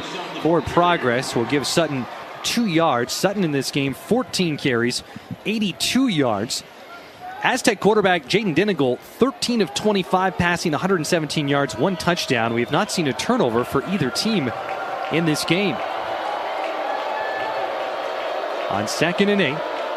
Snap, pressure coming. Dinigal feeling the heat, double pumps, and his pass will be caught. Finds an open man. Ends up connecting with Jacob Bostic, who has the touchdown reception that got the scoring started in this game, putting the Aztecs up 7-0. 11-yard catch. Now the ball in Cougar territory at the 47. See tempo from the Aztecs. High snap. Handed off to Sutton. Sutton on the ground and goes shoulder to shoulder with the Coug. It was Deron Goodman to help bring him down. Actually, Jamari Colson with the tackle, but still a 6-yard gain. You got that lead. There's under 10 minutes left to go, but this game is getting a lot tighter than the Cougs would have preferred. Yeah, the pad level seems a little higher later in the game. People might be getting tired. Got to get back to the basics and fundamentals here. On 2nd and 4, the snap play action. Dinigal dropping back, now being flushed out by Paletti, scrambling to his right. Heaves it far sideline, will be incomplete. Into the brand new LED boards that are field level.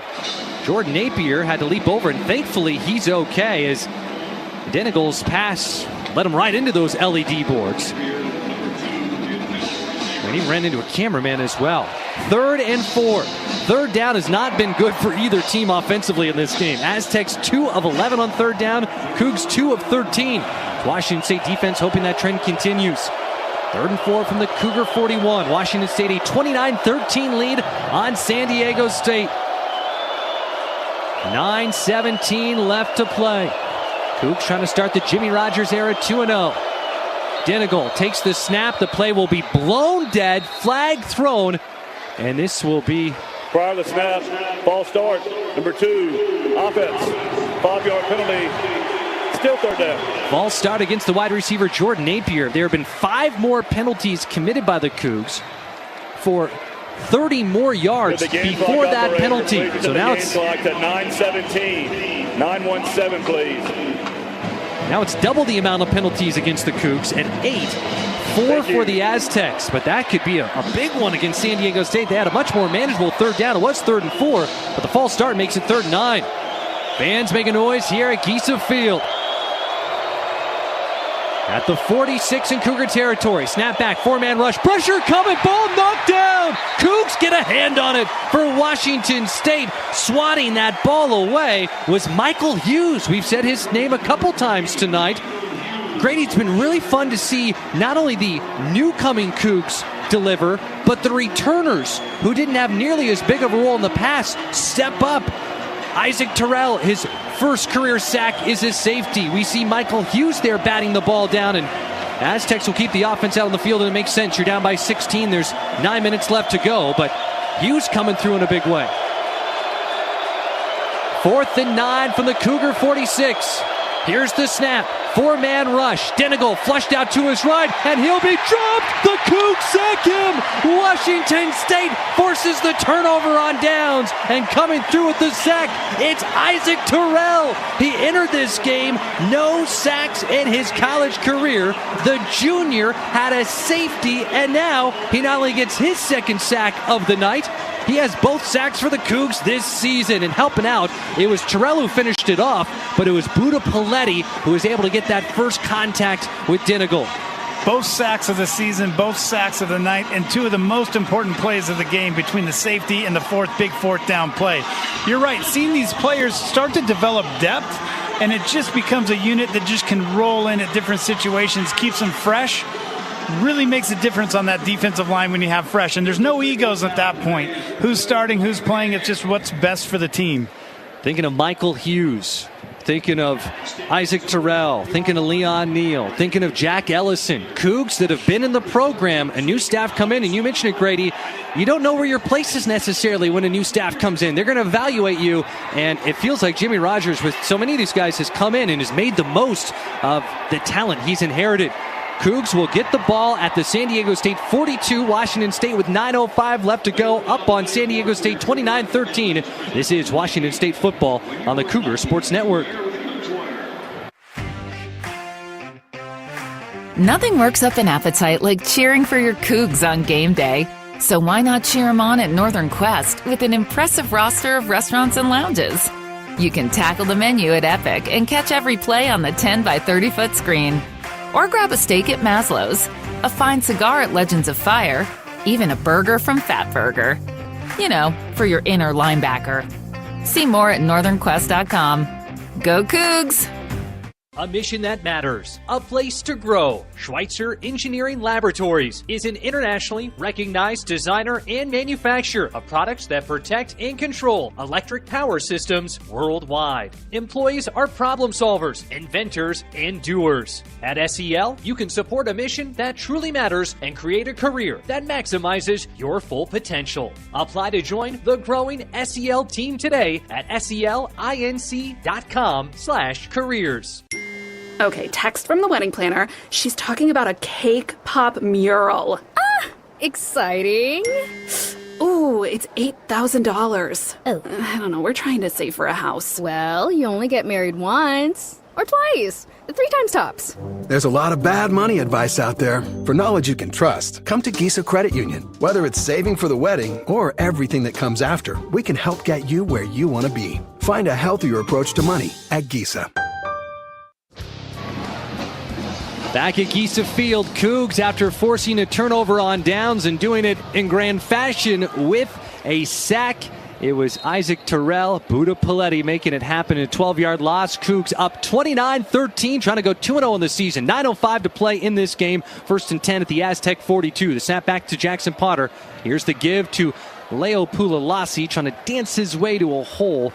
The only crease he could find gets him a gain of 2. Grady, during the break, we were talking about the defense, and it's not necessarily that there's one huge player like Trey White for San Diego State, the conference preseason player of the year, but it feels like the whole is more than the sum of the parts for this Washington State defense. And defensively, I think it's more important to have a unit than a player, and a team that can rally like this team, and the speed is evident. If you're not watching on TV and you got to trust us, the speed is so evident on this team to make plays.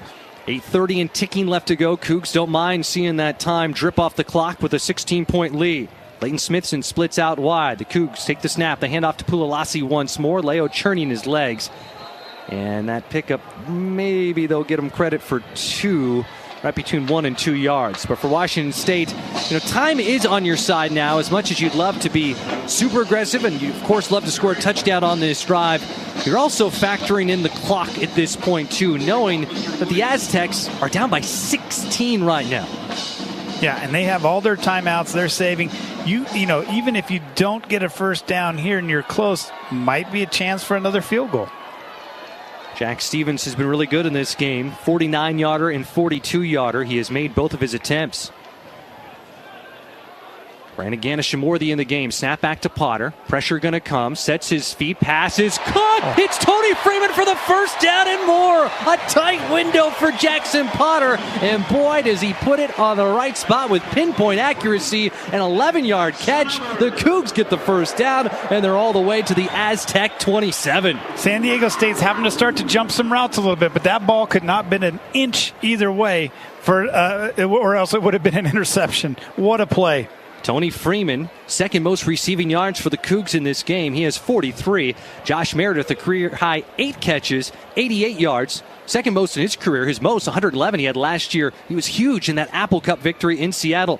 2 running backs, Voorhees and Pulalasi. The snap, the handoff, it goes to Kirby Voorhees, who lowers his shoulders and battles to the 24-yard line to get 3 yards. Voorhees, interesting background for him. Last year, played some at South Dakota State, was on the Missouri Valley Football Conference all-newcomer team, 75 carries.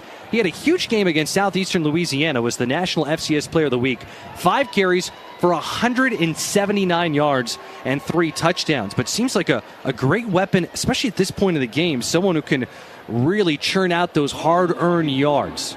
That was a crucial third down that last series. We'd only had 2 conversions all game. We got our third one. What a time to do it. And Voorhees now has 10 carries. That's a new career high for him. Clock is moving. 6 minutes and counting to go. Here's the snap. Play action. Finding Trey Lechner. Ball loose, but it bounces out of bounds. Looks like this should be a catch and a fumble that goes out of bounds, and still Cougar ball. Pretty scary there for Washington State, but Lechner, who has found the end zone twice in this game, the Cougar tight end. Good spot of the field to have that mistake, as it doesn't hurt Washington State. On the sideline. It will go for 7 yards, not quite enough for the first down, and the clock continues to move. Aztecs, as Grady mentioned, all 3 timeouts, 3rd and 2. Cougs a 16-point lead, trying to get this one closer and closer to the finish line. 2 tight ends in the game, pistol formation. Voorhees behind Potter. The snap, they give it to Voorhees up the middle. Some momentum from behind. He's got the first down. All the way to the 14-yard line. That's 5 yards from Kirby Voorhees. In late game situations under Jimmy Rogers, when you have a lead, it's just going to feel different than late leads have in recent years, and maybe even we got to go back a ways. Just the way this team is built, with defense wanting to be physical and run the ball, it's just going to be a different kind of in-game scenario when you're looking to hang on like the Cougs are tonight. Last time we snapped a ball with about 15 seconds on the clock. I'm glad that we're keeping it down now under 5. Cougs in the Rose Hours red zone at the Aztec 14. 1st and 10. The snap once again to Voorhees. They are feeding Kirby, and Kirby, not a ton there, but again, keeps that clock moving. Able to get positive yards. He picks up 2. And Washington State right now, this is about letting that clock burn down and trying to get this one close to triple zeros. Jimmy Rogers looking to go to 2-0 to start his time as the Cougar head coach. Voorhees will get a rest. He heads over to the sideline. Angel Johnson comes in. We know the ability of Angel Johnson, but after he had that late fumble in a crucial spot, nice to see him get going here tonight. Johnson 6 carries, 30 yards. 2nd and 8 at the Aztec 12. Snap to Potter. Cougs keep it on the ground again, this time to Johnson, looking for the inside after teasing the edge, but is met up and dropped down almost immediately. And the tackle made by Trey White. First, it will be no gain. Charge about a half. San Diego State, 30 seconds. Yeah, Trey White showing why he is preseason, favorite. Coming down the line there, making a great play. Cougs 2 yards away from hitting the 400 total yard mark. Again, how this game unfolded. 7-0. Aztecs were up early. 10 minutes to go in the first quarter. On a 4th and 5, the Aztecs went for it and got a 35-yard touchdown. 7-0. But the Cougs were able to get their first points with 5:18 to go in the first quarter. Trey Lechner, a 3-yard touchdown catch. That was his first of 2. And the momentum just built from there. Jack Stevens' 49-yard field goal. And the biggest kind of, I would say, moment, but it was really kind of series of events, would be when the Cougs decided to punt instead of going for a long field goal with under 2 minutes to go in the first half. It pushed San Diego State back deep in their own territory. Washington State got the safety to make it 12-7 at that point, and then a lightning-quick touchdown drive went up 19-7 at halftime, and then marched down the field, scored a touchdown on the first drive of the second half. 3rd and 8 after the timeout at the Aztec 12. Here's the snap to Potter. Running. He will tuck and take it for himself. And not bad there. He gets to the 10-yard line. If you're the Cougs, Grady, of course you'd love to score. Charge from out of the half. San Diego State, 30 seconds. You'd love to score a touchdown, but you force the Aztecs to use a timeout there. They only have one left. Plus, you're up by 16. We saw San Diego State go for 2 on their last touchdown. They didn't get it. This makes this a 3-possession game. You really see what the Cougs are thinking about when it comes to, okay, we're in this situation. We trust our kicker. Let's keep putting the pressure on San Diego State and making their margin for error between slim to none. Especially all the kicks that we've seen. You're just banking confidence in your coaching staff to say, I got this, coach. And it will be Jack Stevens on for a field goal. Stevens, a 28-yard attempt from the near hash. He is 2 for 2 tonight. He is 4 for 4 in his Cougar career. The redshirt freshman. Here's the snap. The hold is down. The kick is blocked. The ball is on the turf. San Diego State can pick it up. They're off to the races. To the 50, to the 40. Bryce Phillips with it. This will be a block kick, scoop and score touchdown. And there is a flag down on the field. Hold the phone all the way back at the 10-yard line. And there was a shocked hush that just came over Giesa Field. But wait, the flag is down, far sideline, all the way back at the 10.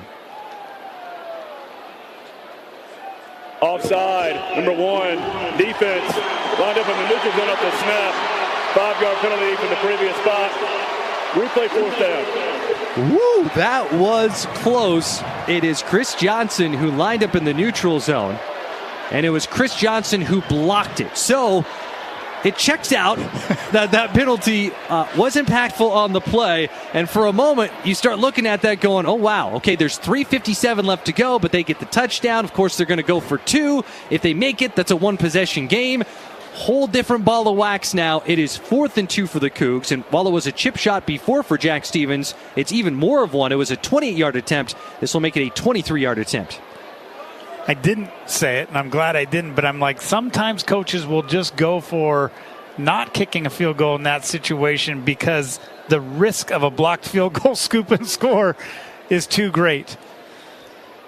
Well, you'd think for Jack Stevens, that internal clock really ticking here on at least getting it off. Even if you miss it, get it off quickly. Here's the snap. The hold is down. It is not blocked. It is on its way. And Jack Stevens stays perfect as the Cougar coach. There is a flag down. And let's see if it is offsides again. And let's say it's offsides again on Chris Johnson. That would give the Cougs a first down. And then Jimmy Rogers looks like he's going to decline, if I'm looking at it right. Do you take the points off the board here? Right now it's 32-13. The kick was good. If this penalty goes against the Aztecs. Number 1, defense, lined up in the neutral on the snap. Penalties half a distance to the goal. Results in the first down. You can't decline it, Yeah. So for the Cougs, you have a first down. Jack Stevens, well, he had the one where he was iced at the end of the game last week, and he has this one that won't count, but every time he's given a chance, whether or not they'll go down on the stat sheet or not, he's delivered. And it'll be first and goal from the 3. Was there something last year with the Cougs that we did it twice in a row and we got some kind of weird reprimand or warning or something like that? There was. It's a lot better to be on the other side of that when the team on the opposing sideline has to worry about that problem. First and goal from the 3. Angel Johnson in at running back. 3:53 left to go. It's 29-13 in favor of the Cougs. Here's the snap, the handoff to Johnson. Trey White comes off the edge and drops him for a loss of 2. And the Aztecs will use a timeout, and that is going to be their last. So their last ability to stop the clock. Trey White from the backside again, incredibly fast, picking up and chasing down those running backs. Unbelievable. It's interesting, Grady, you look at these two teams and how this night has unfolded. Please reset the game clock to 3 minutes, 42 seconds. 3-4-2, please. One team has a second-year head coach who is able to retain so many guys that they have 13 starters back from a year ago, which is tied for the 9th most in the country. And the other teams in front of them are teams that have heavy NIL backing, you have to imagine, to be able to retain their roster. The other team is a first-year head coach with over 70 new players, and the squad that has a new head coach and over 70 new players is up by 16 with a chance to expand that lead. I think it just goes to show how impressive it is on warp speed what Jimmy Rogers has been able to do in a short span. One of these defenses on the field had 0 returning starters from last year. One of these defenses had 11. And it's not who you think it is. The Cougs had 0 returning starters on defense and have played lights out. For Washington State's now second and goal from the 5 after the timeout. The snap to give to Kirby Voorhees, trying to get into the end zone. Lowering that shoulder, he makes it to the 3, but no ability to stop the clock for San Diego State. And if you're the Cougs, you're getting closer to the formality point of this game, up by 16. Not there yet, but boy, you are in a great spot to start this season 2-0 on what has been an impressive performance on both sides of the ball. And when you factor in, too, that the mistakes in this game have been self-inflicted. Those penalties have hurt the Cougs, especially offensive holding penalties. And the Cougs bleeding as much time as they can, and Jimmy Rogers has his timeouts. He's got one more, and he will use it here to burn as much time off the clock as possible. And final charge from out of the half, Washington State, 30 seconds. I think you could say this about any coach, that of course they study this, the game management part, but you spend a little time around Jimmy Rogers, and again, linebacker eyes. That's the best description I've heard about him. He made the joke this week on the Cougar Football Hour about Josh Meredith, kind of making the joke saying, we have the same type of face. We both don't smile much, but it does feel like he's someone in command, and especially in these crucial situations when it comes to game management, you get the impression there's a steady hand at the wheel when it's just really important to sustain leads, how to manage late game situations like this. Yeah, I think sometimes defensive coaches will take maybe the ego part of an offensive minded coach out of the side, like, hey, and there's a difference of, well, here we go. We're right back to it. Julian Duggar in the game. 3rd and goal from the 3. The dual threat quarterback in. It's a snap. He'll keep it for himself, and he gets into the end zone. Julian Duggar puts what will be the cherry on top of an impressive homecoming night here at Giesa Field. Washington State up 35-13 on San Diego State. What a night for the Cougs. It's no secret what Julian Duggar's going to do when he gets in the game so far, and still San Diego doesn't have an answer for him. Well, Duggar has been used just a little bit in this game. 3 carries, 10 yards, now a touchdown. Cougs 12 plays, 42 yards. Most impressive, 6 minutes and 17 seconds came off the clock. Here's Jack Stevens off for the point after attempt, and it is good. I don't know how many people, Grady, tuned into our broadcast, flipped on the TV, or walked in here to Giesa Field tonight, we're necessarily expecting this kind of lopsided win for one team or the other. And here are the Cougs up 36-13. There's the old adage, and it was mentioned quite a bit this week. The biggest improvement in the season is from week 1 to week 2, and it feels like that statement is very much ringing true here on the Palouse. Such a confidence builder for this offense in a situation like this to come back from a game where really everyone, coaches, media, everyone thought the offense was truly unproductive, to now be over 400 yards, putting up 36 points against a really good San Diego State team. Huge confidence builder. For the Aztecs, this was the year that they were going to be building moving forward. They ended up last season with 3 wins, but they also had a lot of close games. And yet, they've got a very rude awakening here in Pullman. Cougars last week as a team had 3 rushing yards. This week, 145 rushing yards. You touched on it, Grady. Now over 400 total yards of offense. 36-13, Cougs with the lead. Here's the kick from Ryan Harris, and it will be a touchback. 2:48 left to go. Wow. This has been a beautiful crimson and gray. I don't know if you call it a surprise, but this performance has... Maybe if Cougar fans were a little squirrely after last week, just like there weren't as many points as you would like. Maybe the game didn't have as much razzle-dazzle. It was a little sleepy at times. I mean, this has been suffocating by the Cougar defense, and the offense has come through. Really a dual effort game, really between the two. Well, in the game, Jaden Denigal looking to make something happen. Pass over the middle, nearly tipped by Jack Ellison. His intended target couldn't quite haul it in, looking to connect with Donovan Brown. And it is an incompletion. And this is a conference foe starting next year as well. Yeah, and that's good. Is that going, we have a history with them now before we get into conference play. But really all 3 phases came to play tonight, which has been great. With our special teams kicking great punts earlier to pin them deep, set up the safety. 2nd and 10 from the 25. Denigal back to pass again. Pressure in his face. He's brought down. Max Balloon with the sack. The Cougs, the 3rd sack of the game. And it's a crimson tidal wave from that WSU defense. A loss of 15. And Grady, I think it was close to happening, but the fat lady had been warming up. She's now belting out every verse. This is incredible. Almost to the 2-minute point here.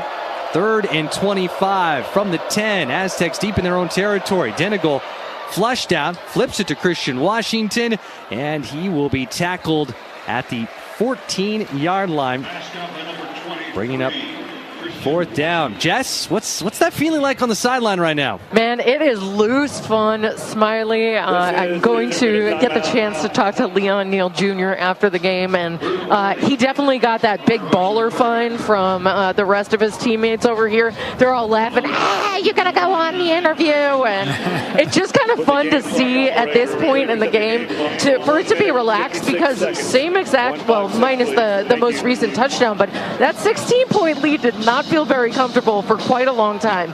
And now I can say the stands are echoing what I'm seeing on the sidelines as well. However, I give the student section a ton of credit, because this is well in hand and they are not moving. I mean, how close are we to midnight right now? And it's a Saturday night in college. And here they are staying strong. So, man, it is feeling, I can comfortably say this now with 1 minute and 56 seconds left on the clock, 36-13 lead. It's fun. I'm comfortable. This is a good time to be a Coug. Thanks, guys. Well said. And we'll take a break. More to come, not only with the rest of this game. Cougs up 36-13 on San Diego State, 1:56 to go. But, of course, with our post-game coverage, Jess will grab Leon Neal Jr. We'll have Grady down in the locker room talking with Jimmy Rogers. And then it will be Coug talk as well. And there's lots to discuss. A lot of good news for the Cougs tonight. We'll be back after this break. You're listening to Washington State Football on the Cougar Sports Network. Nothing works up an appetite like cheering for your Cougs on game day. So why not cheer them on at Northern Quest with an impressive roster of restaurants and lounges? You can tackle the menu at Epic and catch every play on the 10 by 30-foot screen. Or grab a steak at Maslow's, a fine cigar at Legends of Fire, even a burger from Fat Burger. You know, for your inner linebacker. See more at northernquest.com. Go Cougs! Everybody knows you shouldn't retire until you're 65. Buying a house? 20% down or nothing, bud. It's easy. Put your money into savings and never touch it. There's a lot of questionable money advice out there. For financial knowledge that can help you reach your version of success, come to Giza Credit Union. We can walk you through everything you need to feel confident about your finances. There's a healthier approach to money. Find it at Giza Credit Union. Giza is an equal opportunity lender. Coors Light presents To Chill or Not to Chill. When your friend skips your favorite song on the playlist. End the friendship. Or choose chill because that song lives rent-free in your head anyway. And you planned ahead by bringing Coors Light to the party. And the sound of that ice-cold can cracking open was music to your ears already. Coors Light. Choose chill. Celebrate responsibly. 2024 Coors Brewing Company, Golden, Colorado.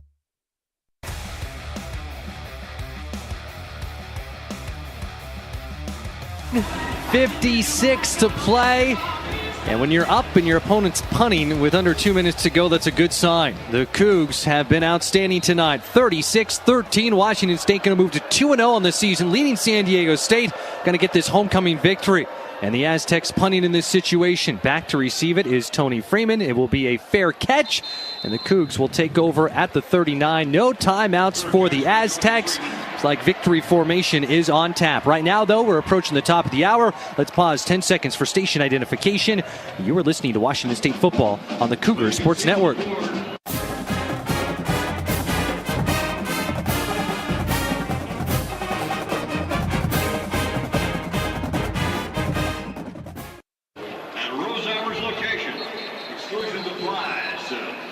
The Washington State offense set to go back out on the field, but again, a chance for the victory formation. You would not know, being here right now, that this game started off 7-0 in favor of San Diego State, where the first two offensive drives for the Cougs were 3-and-outs. There is a lot to dissect from this game, and so much of it is good for Washington State.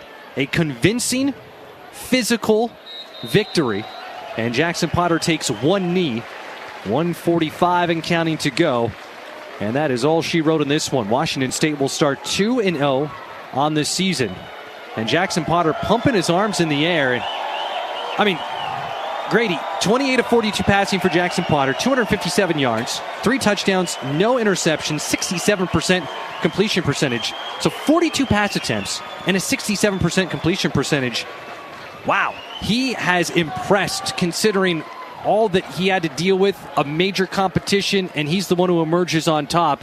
And in 2 weeks, he has been really strong. Really managing a game well, especially with turnovers, and his completion percentage is truly, again, you can kind of get that defensive coach's mentality of just game management and doing the right things. And you think about it, too, and this is something that was echoed from the coaching staff. There was a second knee, so there will be one more needed. 48 seconds, 3rd and 14. Think about it from Jackson Potter's perspective. You're a redshirt sophomore. There's a coaching change.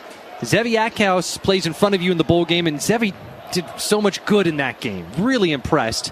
You come to the spring, it's you and Zevi are the top two, but Zevi's running with the ones, and we saw that in the spring game. Zevi was with the ones. Then the coaching staff not only brings in one transfer, they bring in two, Julian Duggar and a Johnny Shepard, as he takes a knee once more, throws the ball up in the air, and that will do it. And through all that, he focused on what he could control, and he's the one who emerged from that open quarterback competition, and he has helped to lead the Cougs to this 2-0 start, as that will do it. The final knee taken, handshake's going to be exchanged, and the clock officially hits 0. 36-13, Washington State thumps San Diego State. The Cougs move to 2-0 on the season. Fourth straight year with the 2-0 start. The fireworks go off here at Giesa Field. It is a homecoming victory. And with that, someone who's got to have a smile from ear to ear. Jess is standing by with Leon Neal Jr. You're absolutely right. That smile is ear to ear. Leon, thank you so much for your time today. First of all, this is a huge win. Can we go big picture what this game means to this team after some early adversity in it? I feel like this win was very big for us. We went through some adversities. We couldn't finish at the fourth quarter, but we ended up doing it at the end. I'm just proud of this team, and this is a big win for me. I'm very happy, so yeah. Well, I know you're a team player, having spent your entire career here, and that is rare in the days of college football as we see it right now. But you scored your first touchdown. You stuck it out. You earned your time. How did it feel to cross that goal line? It felt real. I couldn't believe it was real. I was very proud of myself. At first I couldn't believe that I was going to get this play, but I'm really proud, blessed of this opportunity. Well, you absolutely are. And you guys start out 2-0, new coaching staff. You're the veteran on this team and everything. Just the fans coming in here and early